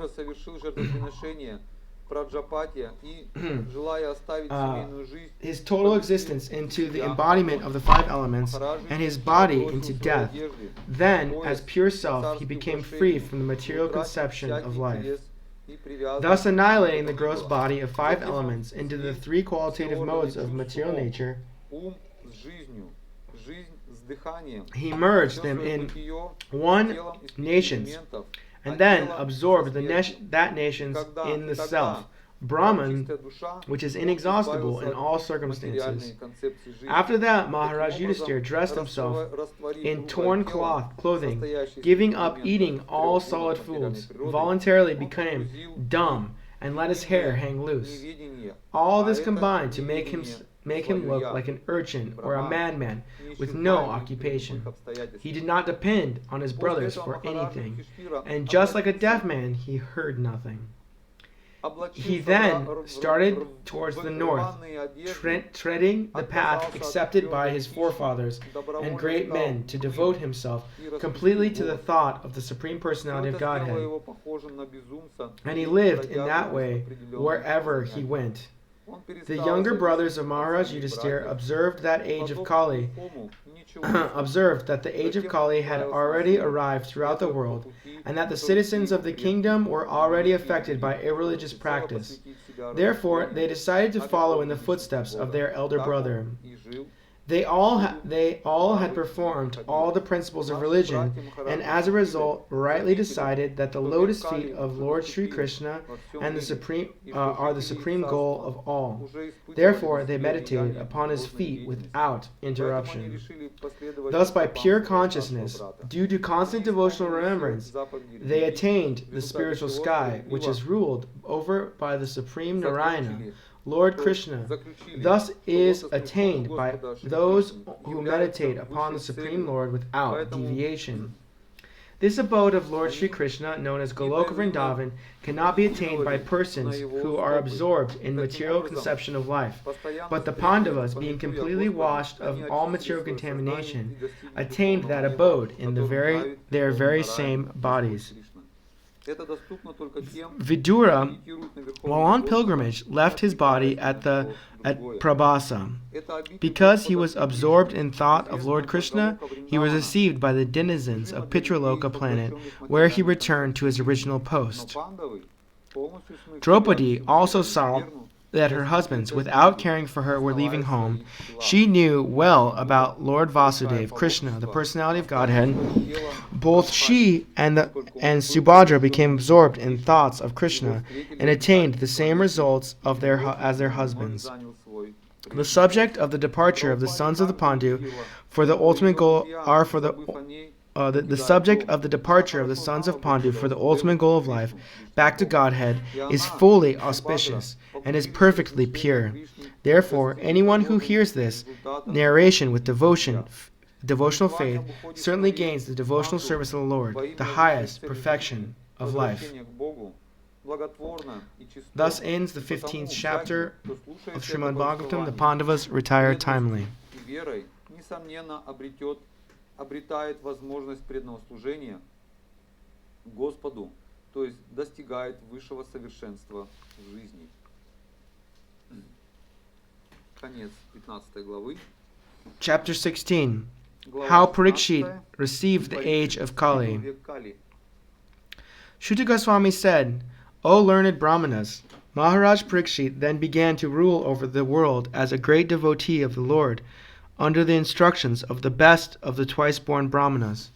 He ruled by those great qualities Сута Госвами сказал, ученые which were браманы, foretold by затем expert Махараджа astrologers at Парикшит the стал time of his править birth. миром, как великий King преданный Parikshit Господа. married the daughter Своим of наставлением King Uttara лучших из дважды and рожденных begot 4 браманов, sons, headed by Maharaj правил, Janamejaya. проявляя Maharaj здесь Parikshit, те after having замечательные selected качества, Kripacharya которые for guidance as his сказали spiritual опытные master, астрологи performed 3 horse при sacrifices on the его рождении. banks of the Ganges.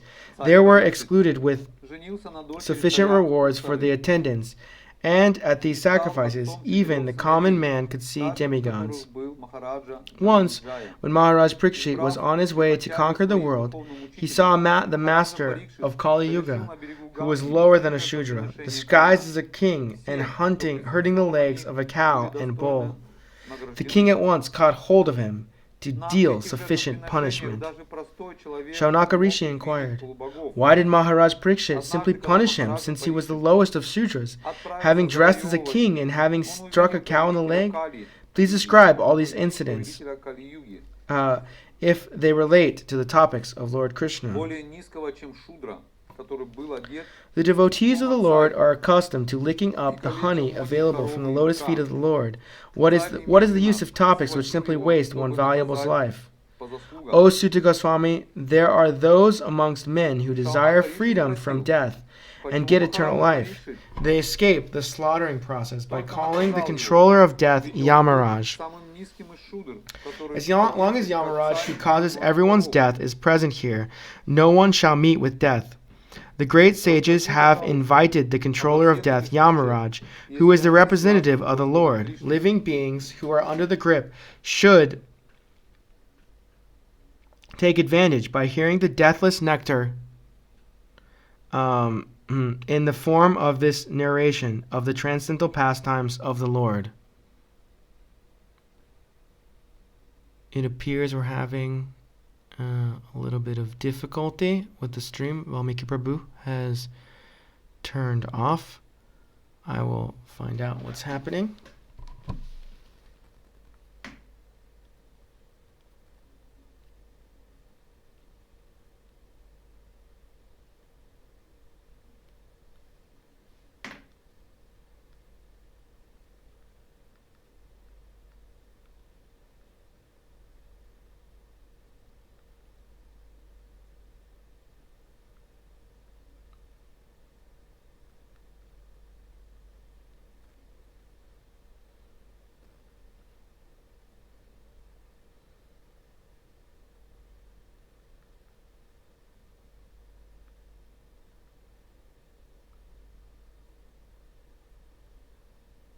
У них какая-то проблема с интернетом.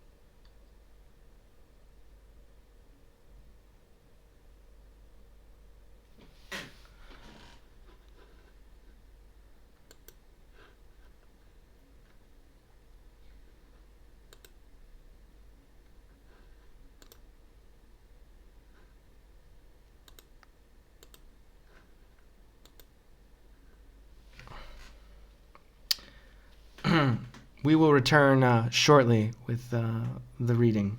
Please bear with us.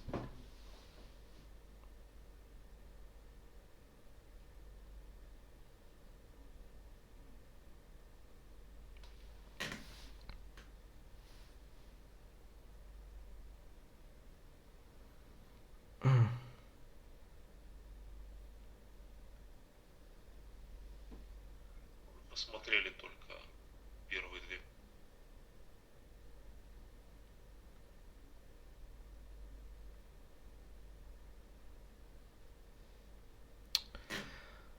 Okay, continuing on, we'll see if Prabhu comes back with us. Oh, Sutta Goswami, there are those amongst men who desire freedom from death and get eternal life. They escape the slaughtering process by calling the controller of death Yamaraj. As long as Yamaraj, who causes everyone's death, is present here, no one shall meet with death. The great sages have invited their controller of death, Yamaraj, who is the representative of the Lord. Living beings who are under his grip should take advantage by hearing the deathless nectar in the form of this narration of the transcendental pastimes of the Lord. Lazy human beings with paltry intelligence and a short duration of life pass the night sleeping and the day performing activities that are for naught. Shuta Goswami said, while Maharaj Parikshit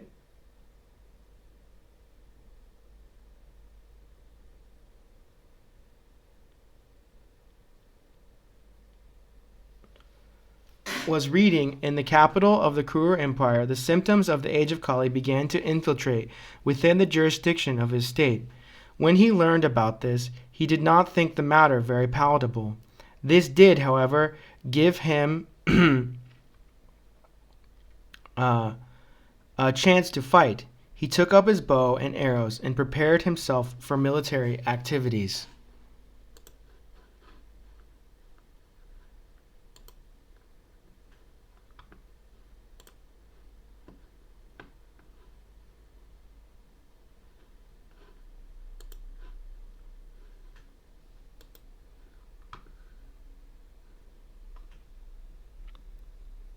Maharaj Parikshit sat on the chariot drawn by black horses. His flag was marked with the sign of a lion. Being so decorated and surrounded by charioteers, cavalry, elephants, and infantry soldiers, he left the capital to conquer in all directions.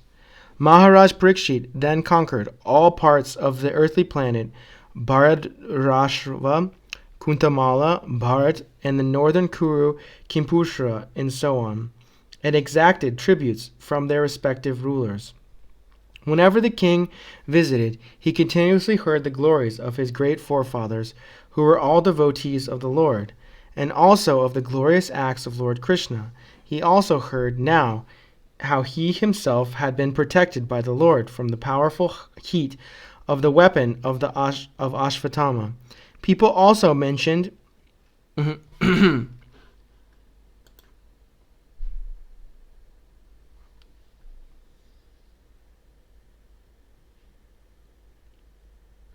People also mentioned the great affection between the descendants of Vrishni and Pritha due to their latter's great devotion to Lord Keshava.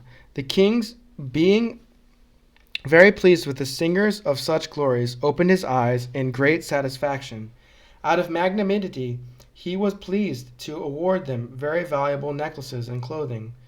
Maharaj Parikshit heard that out of his causeless mercy, Lord Krishna, Vishnu, who is universally obeyed, rendered all kinds of service to the malleable sons of the Pandu by accepting posts ranging from chariot driver to president to messenger, friend, night watchman, and so on, according to the will of the Pandavas, obeying them like a servant and offering obeisances like one younger in years. When he heard this, Maharaj Parikshit became overwhelmed with devotion to the lotus feet of the Lord.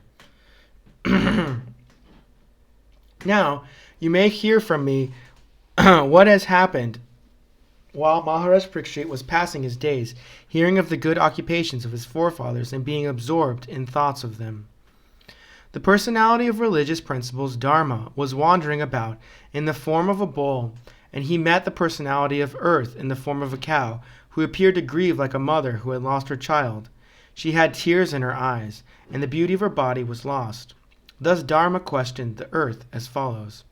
Dharma, in the form of a bull, asked, Madam, are you not hale and hearty? Why are you covered with the shadow of grief? It appears by your face that you have become black. Are you suffering from some internal disease, or are you thinking of some relative who is away in a distant place? I have lost my 3 legs, and I am now standing on only one. Are you lamenting for my state of existence? Or are you in great anxiety because henceforward the unlawful meat eaters will exploit you? Or are you in the story of plight because of the demigods are now bereft of their share of the sacrificial offerings? Because no sacrifices are being performed at present? Or are you grieving for living beings because of their suffering due to famine and drought? Are you feeling compunction for the unhappy women and children who are left forlorn and by unscrupulous persons? Or are you unhappy because the goddess of learning is being handled by brahmanas addicted to acts against the principles of religion? Or are you sorry to see that the brahmanas have taken shelter of administrative families that do not respect Brahminical culture?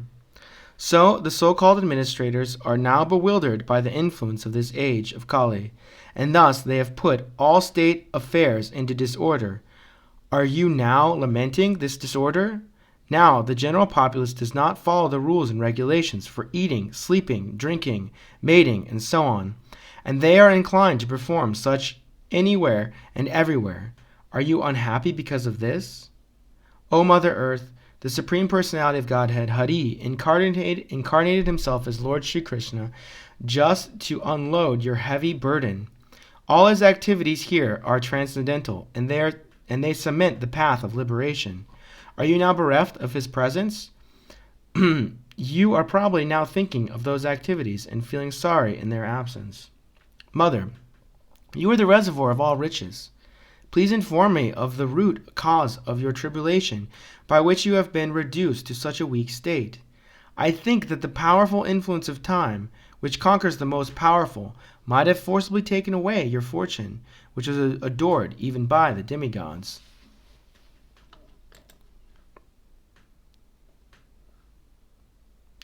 The earthly deity, in the form of a cow, thus replied to the personality of religious principles in the form of a bull.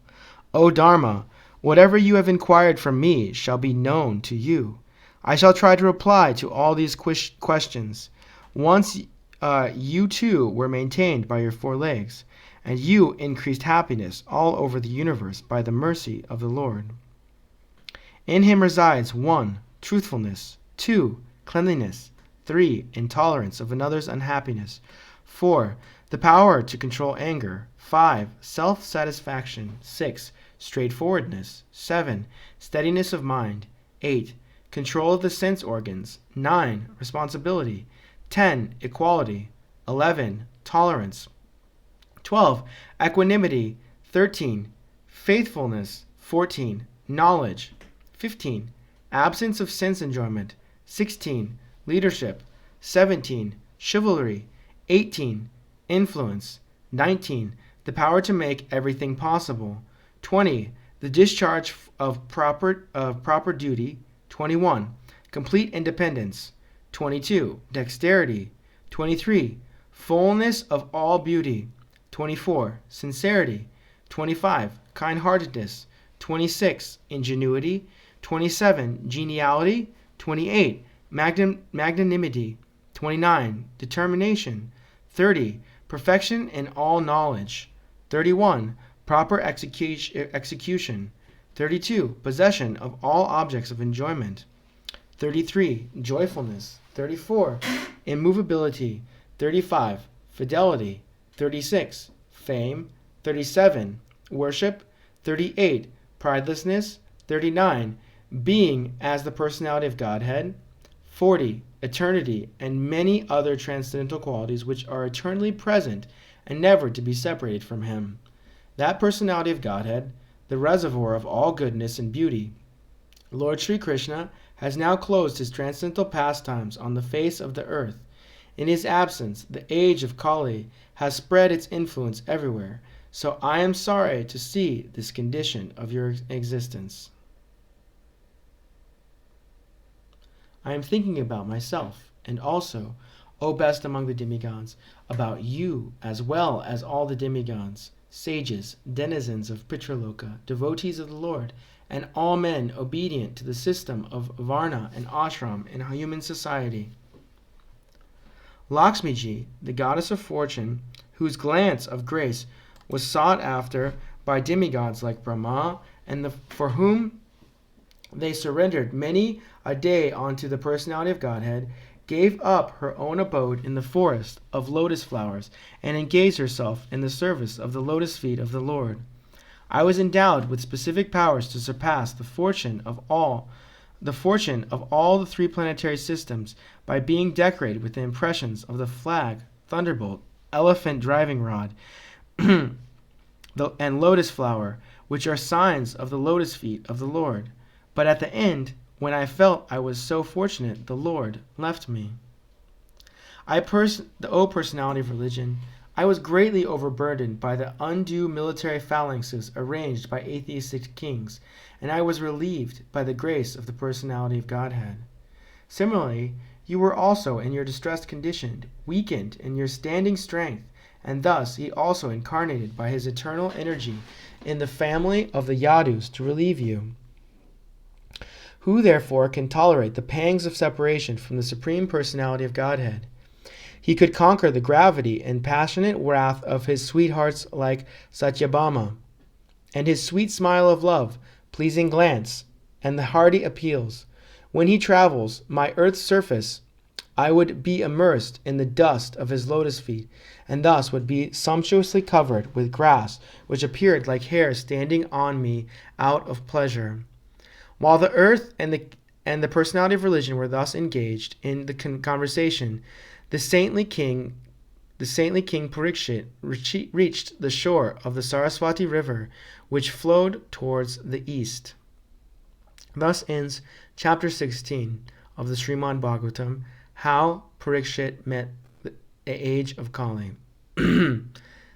Chapter 17, punishment and reward of Kali.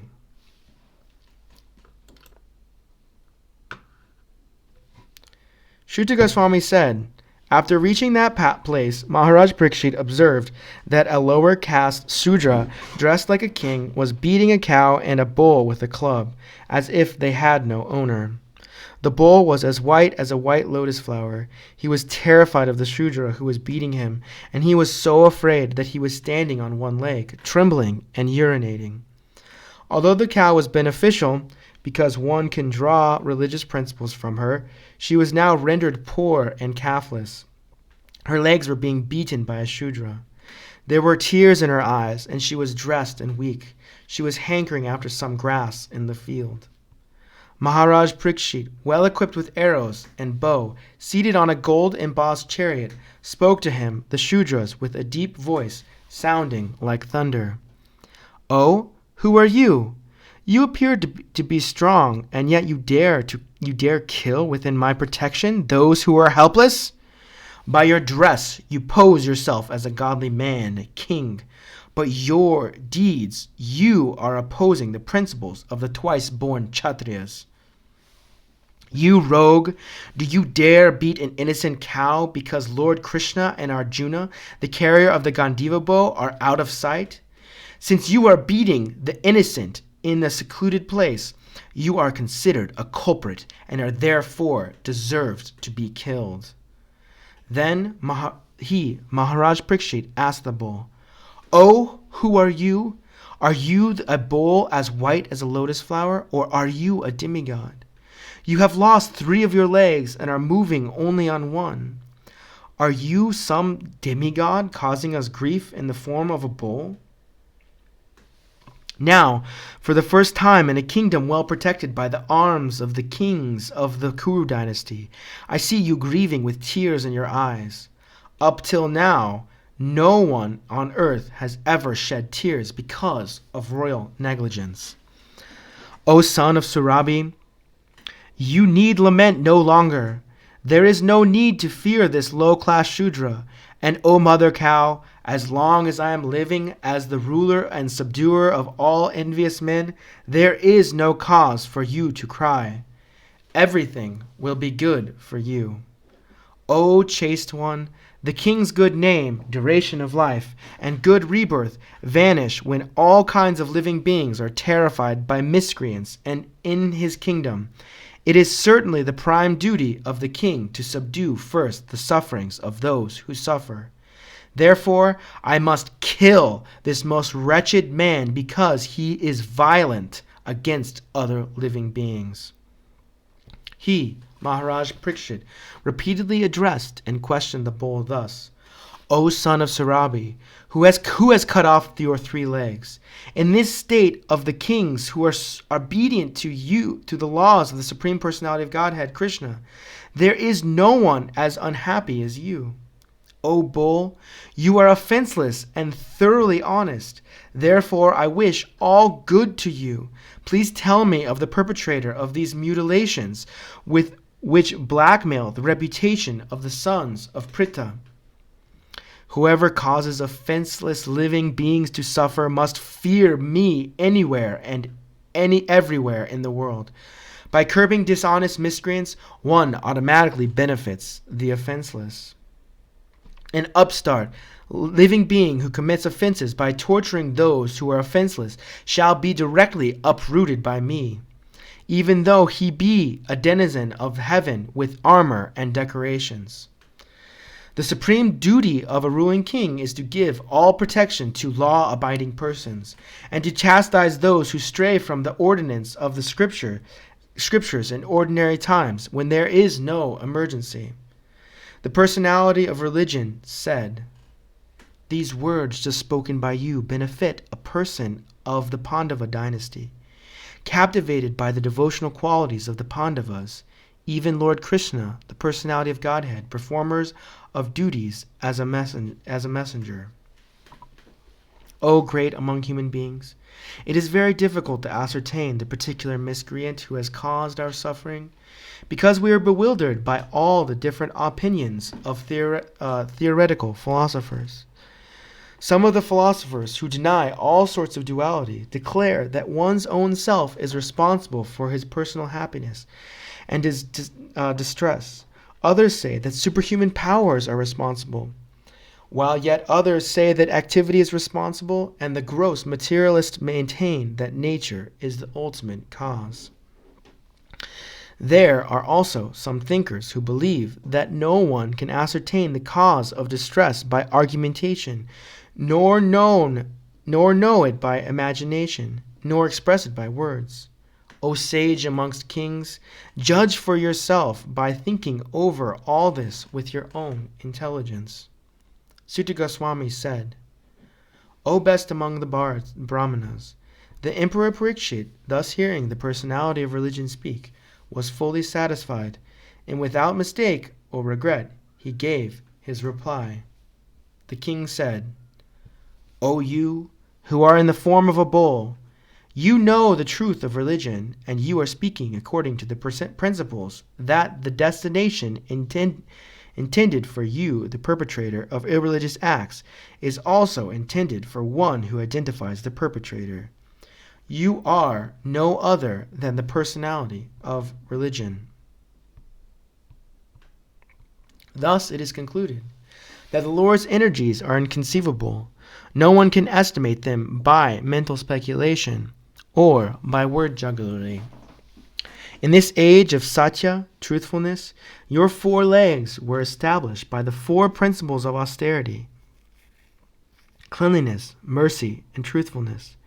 But it appears that 3 of your legs are broken due to rampant irreligion in the form of pride, lust for women, and intoxication. You are now standing on 1 leg only, which is your truthfulness, and you are somehow or other hobbling along. But quarrel personified, Kali, flourishing by deceit, is also trying to destroy that leg. The burden of the earth was certainly diminished by the personality of Godhead and by others as well, when he was present as an incarnation. All good was performed because of his auspicious footprints. Now she, the chaste one, being unfortunately forsaken by the personality of Godhead, laments her future with tears in her eyes, for now she is being ruled and enjoyed by lower-class men who pose as rulers. Maharaj Parikshit, who could not fight 1,000 enemies single-handedly, thus pacified the personality of religion and the earth. Then he took up his sharp sword to kill the personality of Kali, who is the cause of all ill religion. When the personality of Kali understood that the king was willing to kill him, he at once abandoned the dress of a king, under the pressure of fear, completely surrendered to him, bowing his head. Maharaj Parikshit, who was qualified to accept surrender and worthy of being sung in history, did not know the poor surrendered did not kill the poor surrendered and fallen Kali, but smiled compassionately, for he was kind to the poor. The king thus said, "We have inherited the fame of Arjuna.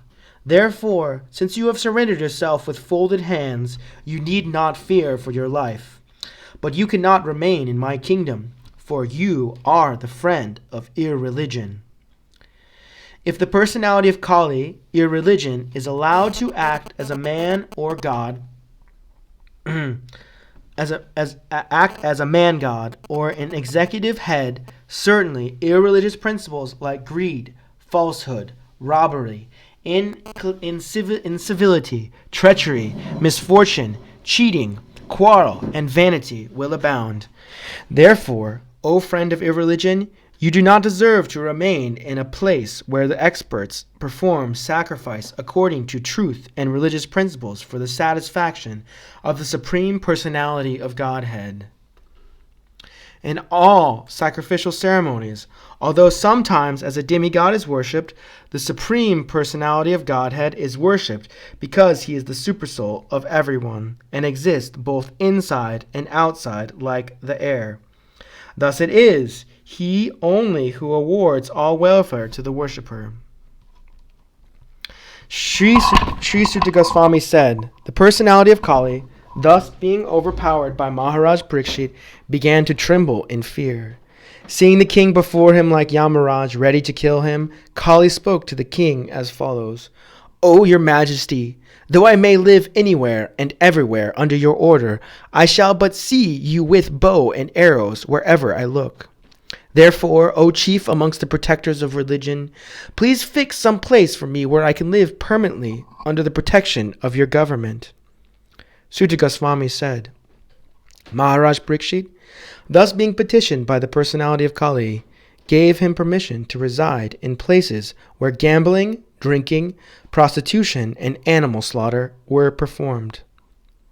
The personality of Kali asked for something more, and because of his begging, the king gave him permission to live where there is gold, because wherever there is gold, there is also falsity, intoxication, lust, envy, and enmity. Thus the personality of Kali, by the direction of Maharaj Parikshit, the son of Uttara, was allowed to live in those 5 places. Therefore, whoever desires progressive well-being, especially kings, religionists, public leaders, brahmanas, and sannyasis, should never come in contact with the 4 above-mentioned irreligious principles. Therefore, the king re-established the lost legs of the personality of religion, the bull. By encouraging activities, he sufficiently improved the condition of the earth. The most fortunate emperor, Maharaj Parikshit, who was entrusted with the kingdom of Hastinapur by Maharaj Yudhisthira when he desired to retire to the forest, is now ruling the world with great success due to his being glorified by the deeds of the king of the Kuru dynasty. Maharaj Parikshit, the son of Abhimanyu, is so experienced that by dint of his expert administration and patronage, it has been possible for you to perform a sacrifice such as this. Thus end chapter 17 of the Srimad Bhagavatam, Punishment and Reward of Kali. Chapter 18, Maharaj Parikshit cursed by a Brahmana boy. Sri Suta Goswami said, due to the mercy of the personality of Godhead, Sri Krishna, who acts wonderfully, Maharaj Parikshit, though struck by the weapon of the son of Drona in his mother's womb, could not be burned. Furthermore, Maharaj Parikshit was always consciously surrendered to the personality of Godhead, and therefore he was neither afraid nor overwhelmed by fear due to a snake bird which was to bite him because of the fury of a Brahmana boy. Furthermore, after leaving all his associates, the king surrendered himself as a disciple to the son of Vyas, Shukadeva Goswami, and thus he was able to understand the actual position of the personality of Godhead. This was so because those who have dedicated their lives to the transcendental topics of the personality Godhead, for whom the Vedic hymns sing, and who are constantly engaged in remembering the lotus feet of the Lord, do not run the risk of having misconceptions, even at the last moment of their lives. As long as the great, powerful son of Abhimanyu remains in the emperor of the world, there is no chance that this personality of Kali will flourish. The very day and moment the personality of Godhead, Lord Sri Krishna, left this earth, the personality of Kali, who promotes all kinds of irreligious activities, came into this world. Maharaj Parikshit was a realist, like the bees who accept only the essence of a flower. He knew perfectly well that this age of Kali, auspicious things produce good effects immediately, whereas inauspicious acts must be actually performed to render effects. So he was never envious of the personality of Kali. Maharaj Parikshit considered that less intelligent men might find the personality of Kali to be very powerful, but those who are self-controlled would have nothing to fear. The king was powerful like a tiger and took care of the foolish, careless persons. O sages, as you did ask me, now I have described almost everything regarding the narrations about the Lord Krishna in connection with the history of the pious King Parikshit.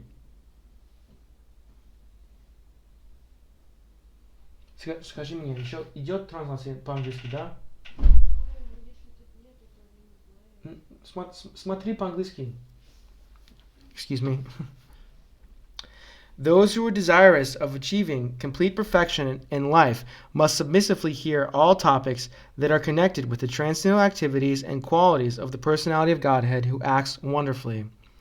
The good sages said, O grave Sutta Goswami, may you live many years and have eternal fame, for you are speaking very nicely about the activities of Lord Krishna, the personality of Godhead. This is just like nectar for mortal beings like us. We have just begun the performance of this fruitive activity, a sacrificial fire, without certainty of its result due to the many imperfections in our action. Our bodies have become black from the smoke. But we are factually pleased by the nectar of the lotus feet of the personality of Godhead, Govinda, which you are distributing. The value of a moment's association with the devotee of the Lord cannot even be compared to the attainment of heavenly planets or liberation from matter. What to speak of worldly benedictions in the form of material propensity, which are for those who are meant for death. The personality of Godhead, Lord Krishna, Govinda, is the exclusive shelter for all great living beings, and his transcendental attributes cannot even be measured by such masters of mystic powers as Lord Shiva and Lord Brahma. Can anyone who is expert in relishing nectar ever be fully satisfied by hearing topics about him? O Shuddha Goswami, you are a learned and pure devotee of the Lord, because the personality of Godhead is your chief objective of service. Therefore, please describe to us the pastimes of the Lord, which are above all material conception, for we are anxious to receive such messages. O Shuddha Goswami, please describe those topics of the Lord by which Maharaj Parikshit, whose intelligence was fixed on liberation, attained the lotus feet of the Lord, who is the shelter of Garuda, the king of the birds. Those topics were vibrated by the son of Vyasa, Srila Shukadev Goswami.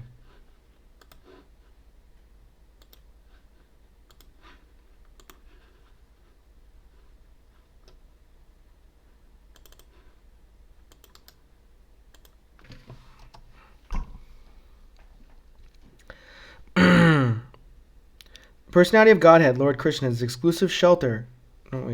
Thus, please narrate to us the narrations of the unlimited, for they are purifying and supreme. They were spoken to Maharaj Parikshit, and they are very dear to the pure devotees, being full of bhakti yoga. Sri Sutta Goswami said, O God, although we are born in a mixed caste, we are still promoted in birthright simply by serving and following the great who are advanced in knowledge. Even by conversing with such great souls, one can without delay cleanse oneself of all disqualifications resulting from lower births. And what to speak of those who are under the direction of great devotees, by chanting the holy name of the Unlimited, who has unlimited potency. The personality of Godhead, unlimited in potency and transcended by attributes, is called the Ananta, unlimited. It is now ascertained that he, the personality of Godhead, is unlimited, and there is none equal to him. Consequently, no one can speak of him adequately. Great demigods cannot obtain favor.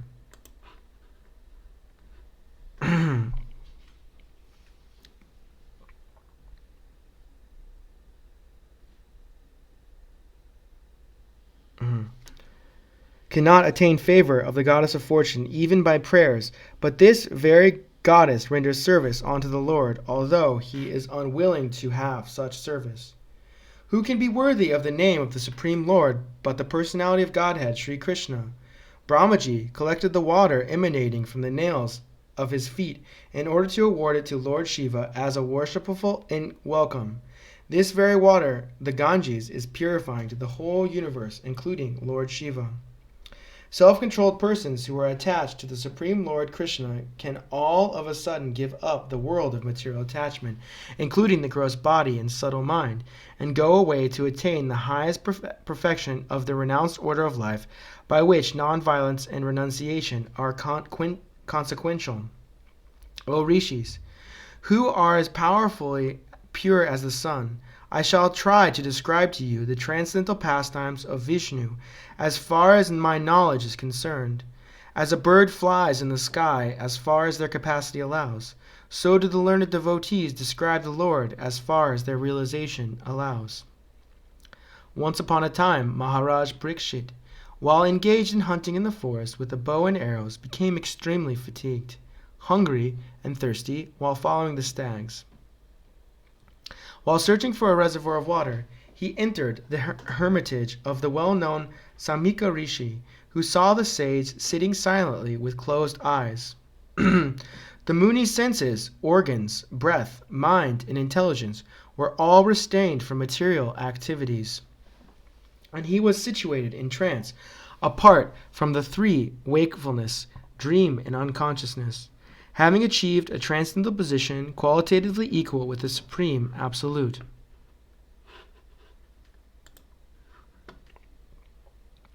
The sage, in meditation, was covered by the skin of a stag, and long, compressed hair was scattered all over him.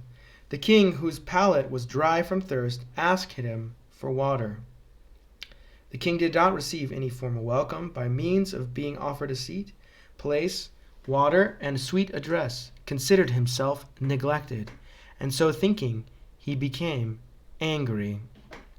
O Brahmanas, the king's anger and envy directed toward the Brahmana sage were unprecedented, being that circumstances had made him hungry and thirsty.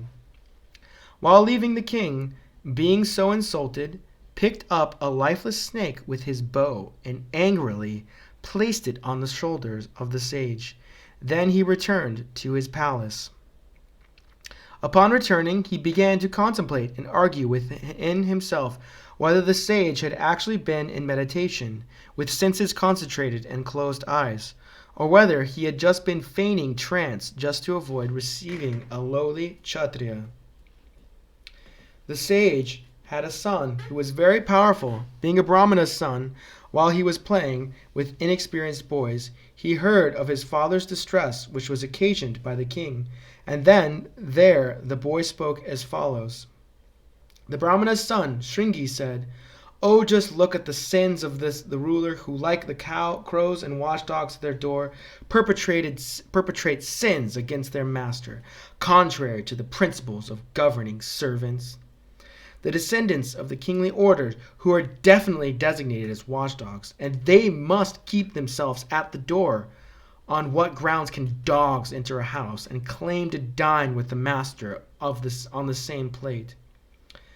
After the departure of Lord Sri Krishna, the personality of Godhead, and the supreme ruler of everyone, these upstarts have flourished, our protector being gone. Therefore I myself shall take up this matter and punish them. Just witness my power. The son of the Rishi, his eyes red hot with anger, touched the water of the river Kaushika while speaking to his playmates and discharged the following thunderbolt of words. The Brahmana's son cursed the king thus: "On the 7th day from today a snake bird will bite the most wretched one of that dynasty, Maharaj Parikshit, because of his having broken the laws of etiquette by insulting my father." Thereafter, when the boy returned to the hermitage, he saw a snake on his father's shoulder, and out of grief he cried very loudly. O Brahmanas, the rishis who were born in the family of Angira Muni, hearing his son crying, gradually opened his eyes and saw the dead snake around his neck. He threw the dead snake aside and asked his son why he was crying, whether anyone had done him harm. On hearing this, the son explained to him what had happened. The father heard from his son that the king had been cursed, although he should not have been condemned, for he was the best amongst all human beings. The rishis did not congratulate his son, but on the contrary, began to repent, saying, "Alas, what a great sinful act was performed by my son! He has awarded heavy punishment for an insignificant offense. O my boy, your intelligence is immature, and therefore you have no knowledge that the king, who is the best amongst human beings, is as good as the personality of Godhead. He is never to be placed on an equal footing with common men. These citizens of the state live in prosperity, being protected by his unsurpassable prowess. My dear boy, the Lord who carries the wheel of the chariot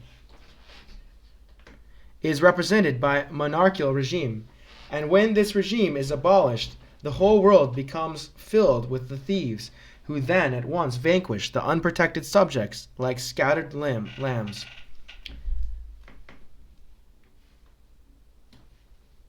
Due to the termination of the monarchical regime and the plundering of the people's wealth by rogues and thieves, there will be great social disruptions. People will be killed and injured, and animals and women will be stolen. And for all these sins we shall be responsible.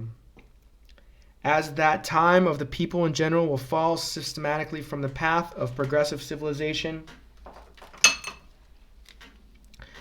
in respect to the qualitative engagements of the castes and the orders of society and the Vedic injunctions. Thus they will be more attracted to economic development for sense gratification, and as a result there will be unwanted population on the level of dogs and monkeys.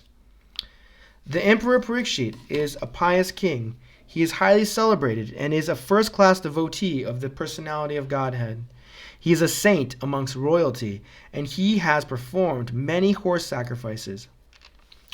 When such a king is tired and fatigued, being stricken with hunger and thirst, he does not at all deserve to be cursed. Then the rishis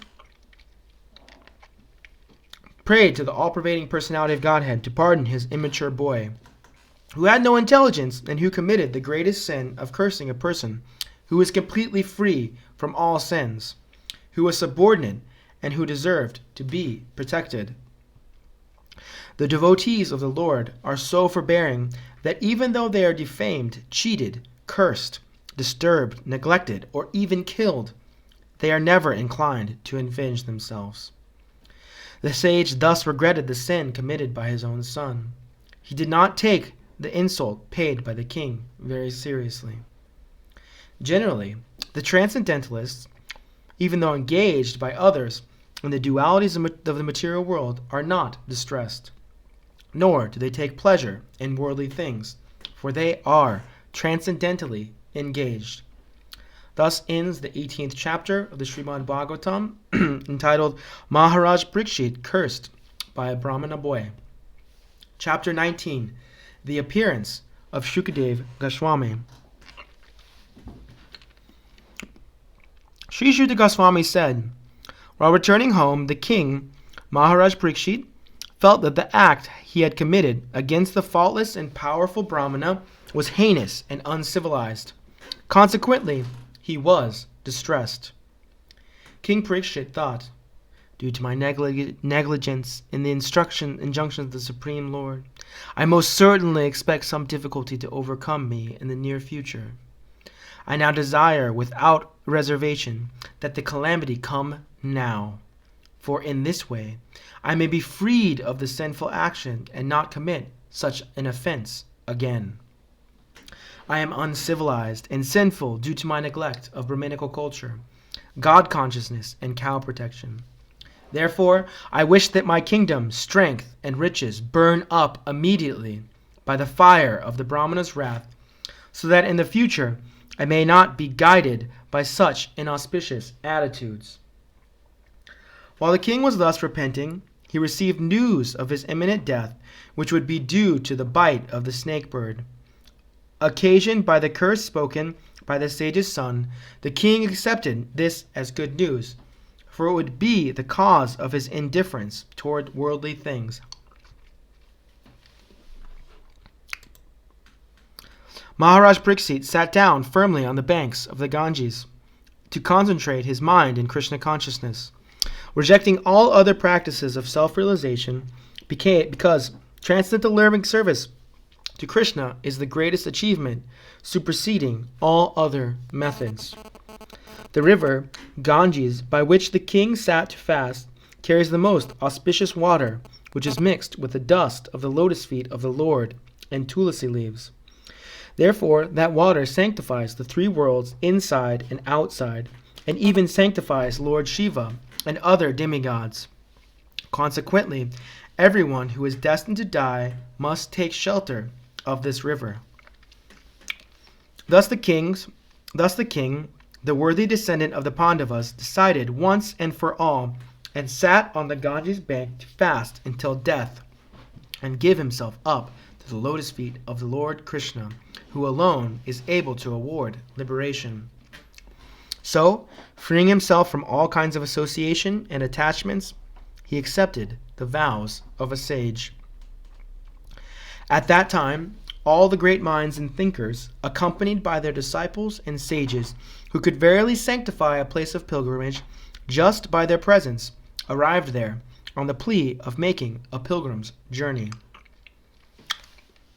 From different parts of the universe there arrived great sages like Ariti, Chavana, Sharadavan, Arishtanemi, Bhrigu, Vasishta, Parashara, Vishvamrita, Angira, Parusharam, Uttaya, Indra Pramada, Idmavadu, Metaditi, Devala, Aritishina, Bharadwaj, Gautama, Pipalada, Maitreya, Aurava, Kavasha, Kumbhayoni, Dvaipayana, and the great personality, Narada.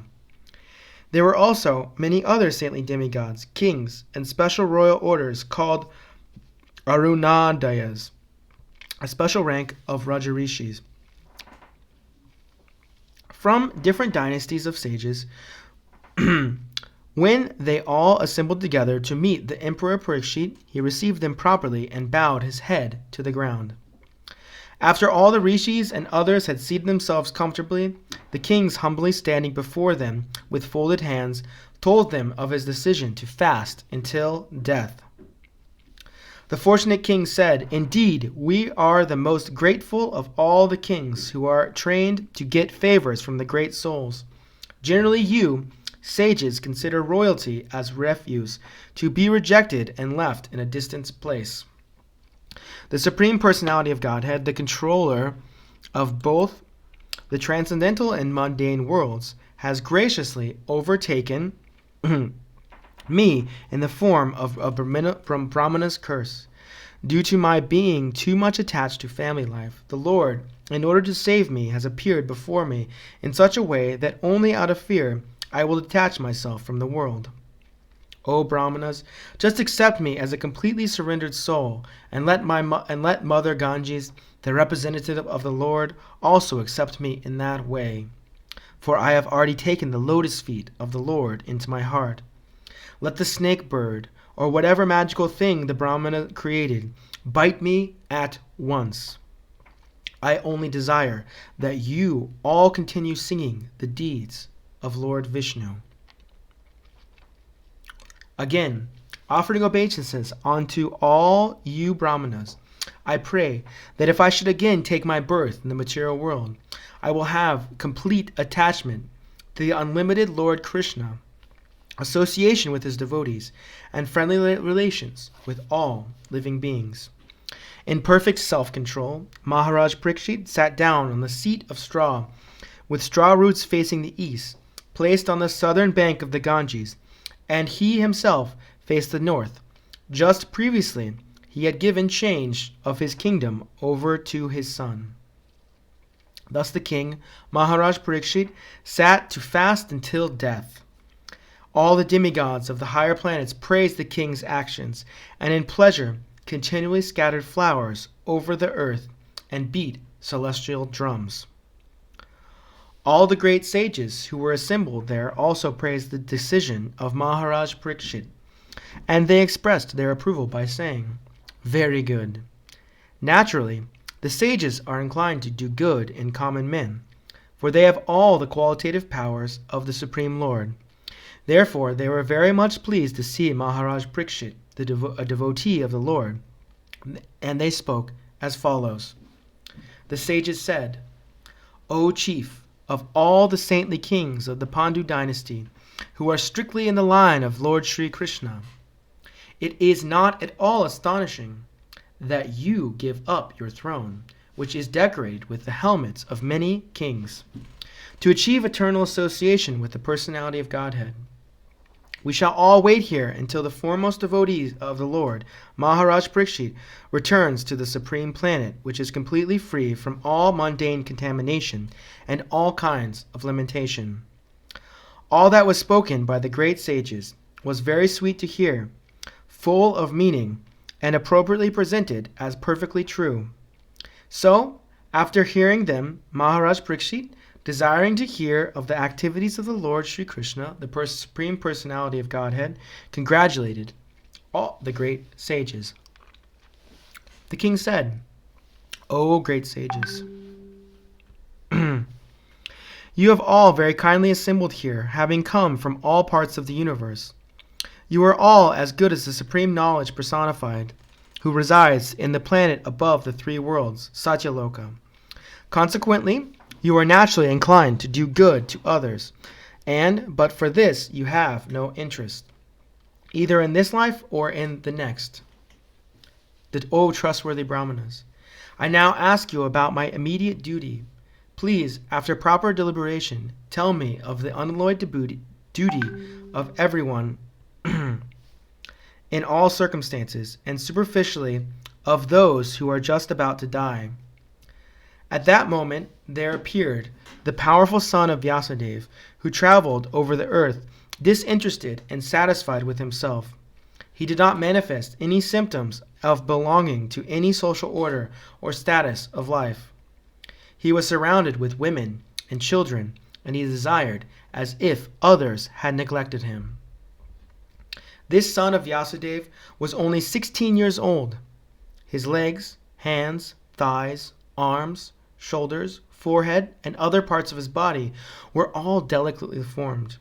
His eyes were beautifully wide, and his nose and ears were highly raised. He had a very attractive face, and his neck was well formed and beautiful, like a conch shell. His collarbone was fleshy, his chest broad and thick, his navel deep, and his abdomen beautifully striped. His arms were long, and curly hair was strewn over his beautiful face. He was naked, and the hue of his body reflected that of Lord Krishna. He was blackish and very beautiful due to his youth.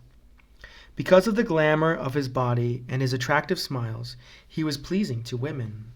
Though he tried to cover his natural glories, the great sages present there were all expert in the art of physiognomy, and so they honored him by raising from their seats. Maharaj Parikshit, who is also known as Vishnu Rata, one who is always protected by Vishnu, bowed his head and received the chief guest, Shukadev Goswami. At that time, all the ignorant women and boys ceased following Srila Shukadev.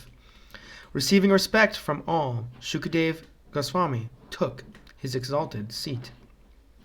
The sage Shukadev Goswami sat perfectly pacified, intelligent, and ready to answer any question without hesitation.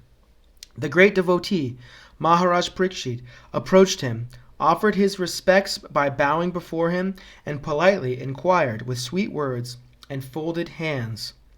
The fortunate King Parikshit said, "O Brahmana, by your mercy only, you have sanctified us, making us like unto places of pilgrimage, but all by your presence here as my guest, by your mercy. We who are but unworthy royalty become eligible to serve the devotee.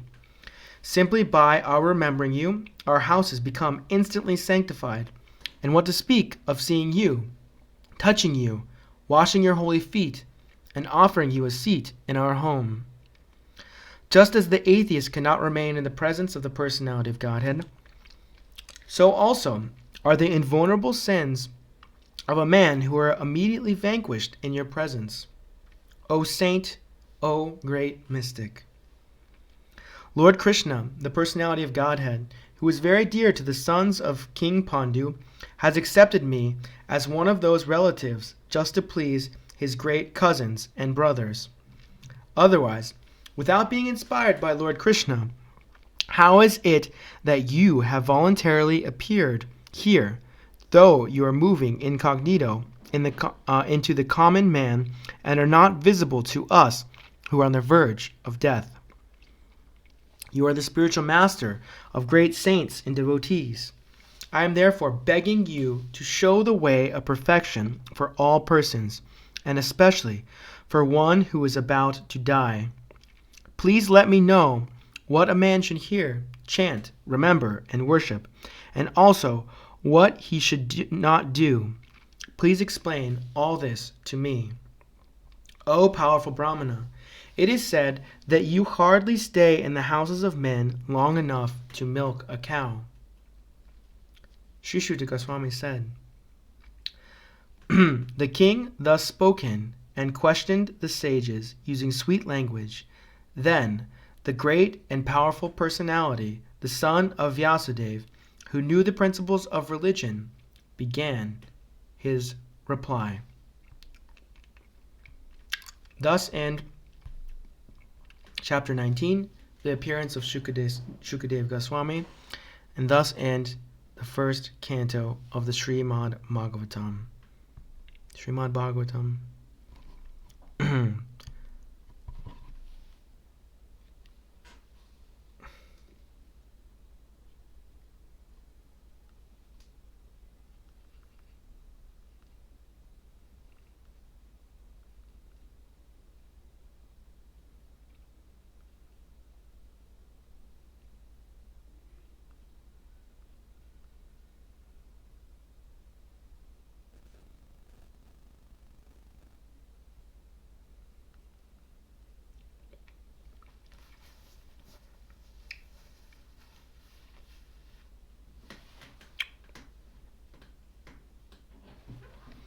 Take one quick break. We might read some more. We'll see.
Okay, we will continue reading for about another half an hour from the second canto of Srimad Bhagavatam, entitled The Cosmic Manifestation.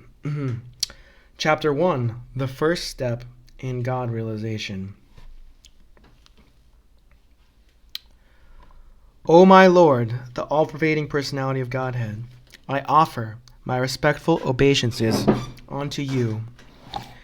Sri Shukadev Goswami said, My dear King, your question is glorious, because it is very beneficial to all kinds of people. The answer to this question is the prime subject matter for hearing, and it is approved by all transcendentalists. Those persons who are materially engrossed, being blind to the knowledge of ultimate truth, leave many subject matters for hearing in human society, O Emperor. The lifetime of such an envious householder is passing at night either in sleeping or in sex indulgence, and in the daytime either in making money or maintaining family members. Persons devoid of Atma Tattva do not inquire into the problems of life, being too attached to the fallible soldiers like the body, children, and wife. Although sufficiently experienced, they still do not see their inevitable destruction. O descendant of King Bharat, one who desires to be free from all miseries must hear about, glorify, and also remember the personality of Godhead, who is the Supersoul, the controller, and the savior from all miseries. The highest perfection of human life, achieved either by complete knowledge of matter and spirit, by practice of mystic powers, or by perfect discharge of occupational duty, is to remember the personality of Godhead at the end of life. O King Parikshit, mainly the topmost transcendentalists who are above the regulative principles and restrictions take pleasure in describing the glories of the Lord. At the end of Dwapara Yuga, I studied this great supplement in the Vedic literature named Srimad Bhagavatam, which is equal to all the Vedas, from my father, Srila Dvaipayana Vyasadeva. O saintly king, I was certainly situated perfectly in transcendence, yet I was still attracted by the delineations of the pastimes of the Lord, who is described by enlightened verses. That very Srimad Bhagavatam I shall recite before you, because you are the most sincere devotee of Lord Krishna. One who gives full attention and respect to hearing Srimad Bhagavatam achieves unflinching faith in the Supreme Lord, the giver of salvation. O King, constant chanting of the holy name of the Lord after the ways of the great authorities is the doubtless and fearless way of success for all, including those who are free from all material desires, those who are desirous of all material enjoyment, and also those who are self-satisfied by dint of transcendental knowledge. What is the value of a prolonged life which is wasted, inexperienced by years in this world? Better a moment of full consciousness, because that gives one a start in searching after his supreme interest. The saintly king Katvanga, after being informed that the duration of his life would be only a moment more, at once freed himself from all material activities and took shelter of the supreme safety, the personality of Godhead. Maharaj Parikshit, now your duration of life is limited to 7 more days. So during this time you can perform all those rituals which are needed for the best purpose of your next life. At the last stage of one's life, one should be bold enough not to be afraid of death, but one must cut off all attachment to the material body and everything pertaining to it, and all desirous thereof. One should leave home and practice self-control, in a sacred place, he should bathe regularly and sit down in a lonely place duly sanctified. After sitting in the above manner, make the mind remember the three transcendental letters Aum, Aum, Om. By regulating the breathing process, control the mind so as not to forget the transcendental seed. Gradually, as the mind becomes progressively spiritualized, withdraw it from sense activities, and by intelligence, the senses will be controlled. The mind, too absorbed in material activities, can be engaged in the service of the personality of Godhead and become fixed in full transcendental consciousness. Thereafter, you should meditate upon the limbs of Vishnu, one after another, without being deviated from the conception of the complete body. Thus the mind becomes free from all sense objects. There should be no other thing to be thought upon, because the Supreme Personality of Godhead, Vishnu, is the ultimate truth. The mind becomes completely reconciled in Him only. One's mind is always agitated by the passionate mode of material nature and bewildered by the ignorant mode of nature. But once one can rectify such conceptions by the relation of Vishnu, and thus become pacified by cleansing the dirty things created by them. O King, by this system of remembrance, and by being fixed in the habit of seeing the all-good personal conception of the Lord, one can very soon attain devotional service to the Lord under His shelter. The fortunate King Parikshit, inquiring further, said, O Brahmana, please describe in full detail how and where the mind has to be applied, and how the conception can be fixed, so that the dirty things in the person's mind can be removed. Shukadeva Goswami answered, one should control the sitting posture, regulate the breathing process by the yogic pranayama, and thus control the mind and senses, and with intelligence apply the mind to the gross potencies of the Lord, called the Virat Rupa. This gigantic manifestation of the phenomenal material world as a whole is the personal body of the Absolute Truth, wherein the universal resultant past, present, and future of the material time is experienced.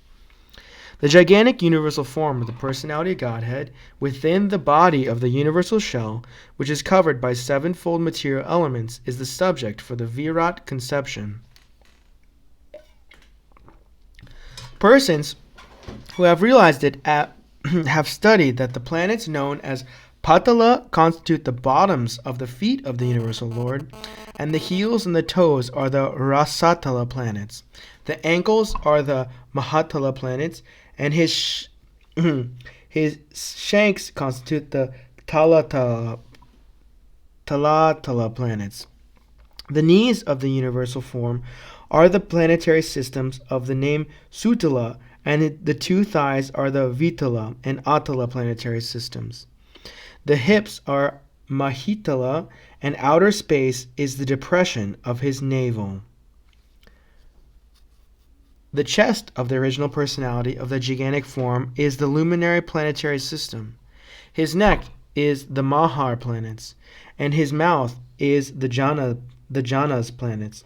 His forehead is the Tapas planetary systems, and the topmost planetary system, known as Satyaloka, is the head of he who has 1,000 heads.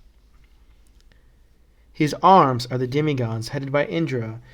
The 10 directional sides are his ears, and physical sound is his sense of hearing. His nostrils are the two Ashvini Kumaras, and material fragrance is his sense of smell.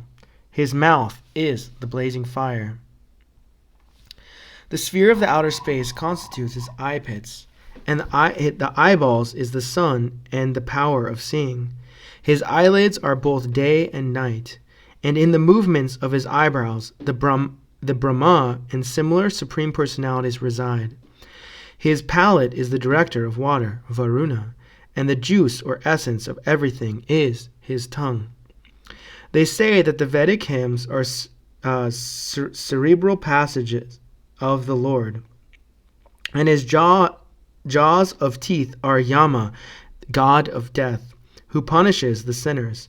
The art of affection is his set of teeth, and the most alluring illusory material energy is his smile. The great ocean of material creation is but the casting of his glance over us.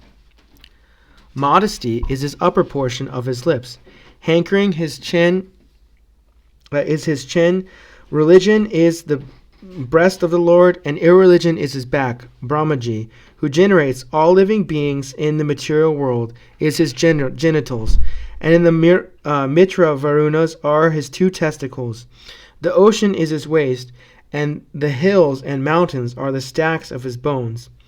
O king, the rivers are his veins of the gigantic body, and the trees are the hairs of his body, and the omnipotent air is his breath. The passing ages are his movements, and his activities are the reactions of the three modes of material nature. O best among the Kurus, the clouds which carry water are the hairs on his head. The terminations of days or nights are his dress, and the supreme cause of material creation is his intelligence. His mind is the moon, the reservoir of all changes. The principle of matter, Mahatattva, is the consciousness of the omnipresent Lord, as asserted by the experts. The Rudradeva is his ego. The horse, mule, camel, and elephant are his nails, and wild animals and all quadrupeds are situated in the belt zone of the Lord. Varieties of birds are indications of his masterful artistic sense. Manu, the father of mankind, is the emblem of his standard intelligence, and humanity is the residence of the celestial species of human beings like the Gandharvas, Vidyadharas, Charnas. The angels all represent his musical rhythm, and the demoniac soldiers are representations of his wonderful prowess. The Virat Purusha's face is the Brahmanas. His arms are the Kshatriyas, his thighs are the Vaishyas, and the Shudras are under the protection of his feet. All the worshipful demigods are also overtaken by him, and it is the duty of everyone to perform sacrifices with feasible goods to appease the Lord. I have thus explained to you the gross material, gigantic conception of the personality of Godhead. One who seriously desires liberation concentrates his mind on this form of the Lord, because there is nothing more than this in the material world.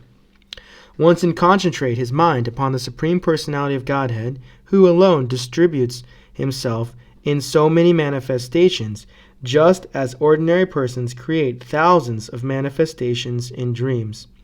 One must concentrate the mind on him, the only all-blissful absolute truth. Otherwise, one will be misled and will cause his own degradation.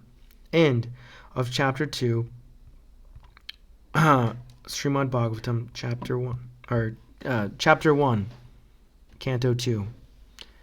Chapter 2, The Lord in the Heart. Sri Shukadev Goswami said, formerly, prior to the manifestation of the cosmos, Lord Brahma, by meditating on the Virat Rupa, regained his lost consciousness by appeasing the Lord. Thus he was able to rebuild the creation as it was before. The way of presentation of the Vedic sound is so bewildering that it directs the intelligence of the people to meaningless things like the heavenly kingdoms. The conditioned souls, however, in dreams of such heavenly, illusory pleasure, but actually they do not relish any tangible happiness in such places. For this reason, the enlightened person should endeavor only for the minimum necessities of life, while in the world of names, he should be intelligently fixed and never endeavor for unwanted things, being competent to perceive practically that all such endeavors are merely hard labor for nothing. When there are ample earthly flats to lie on, what is the necessity of cots and beds? When one can use his own arms, what is the necessity of a pillow? When one can use the palms of his hand, what is the necessity of varieties of utensils? When there is ample covering the skin of trees, what is the necessity of clothing? Are there no torn clothes laying on the common road? Do trees which exist for the maintaining others no longer give any alms in charity? Do the rivers, being dried up, no longer supply water to the thirsty?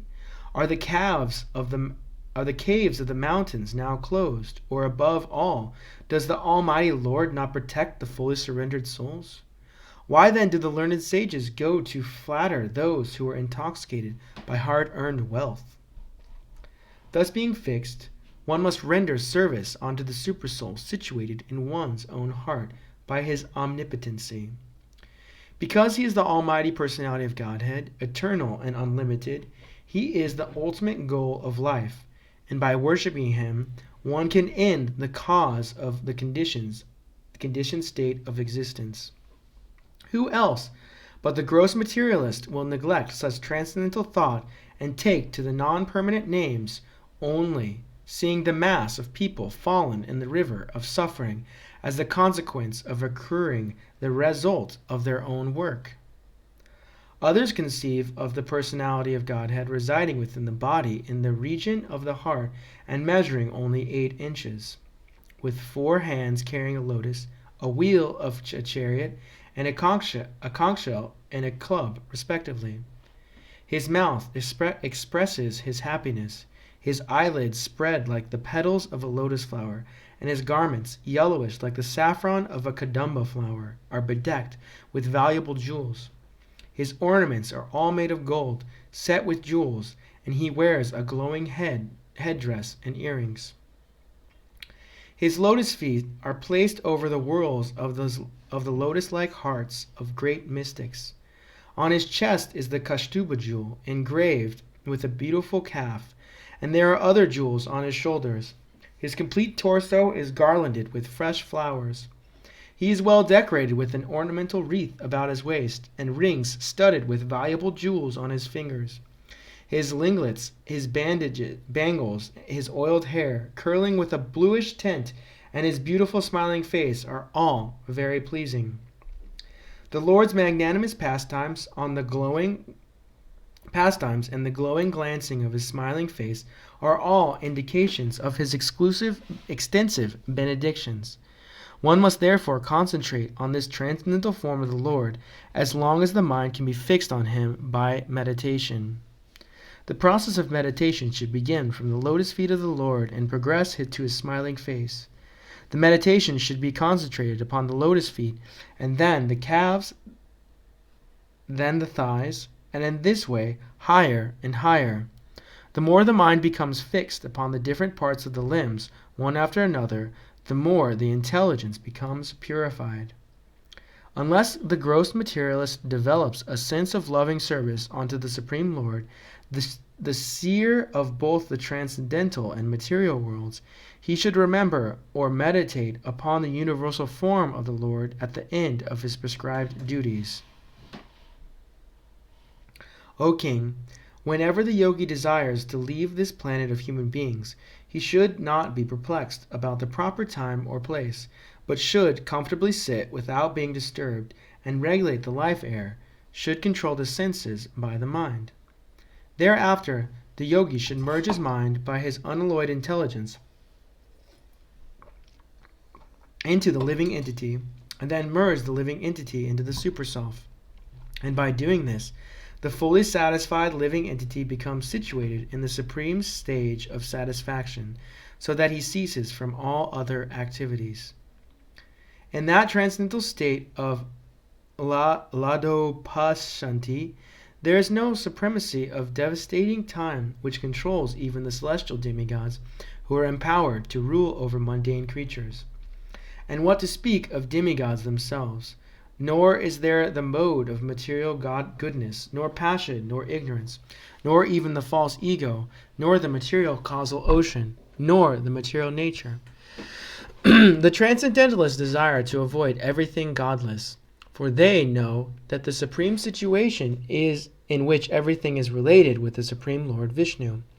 Therefore, a pure devotee who is in absolute harmony with the Lord does not create perplexities, but worships the lotus feet of the Lord at every moment, taking them into his heart.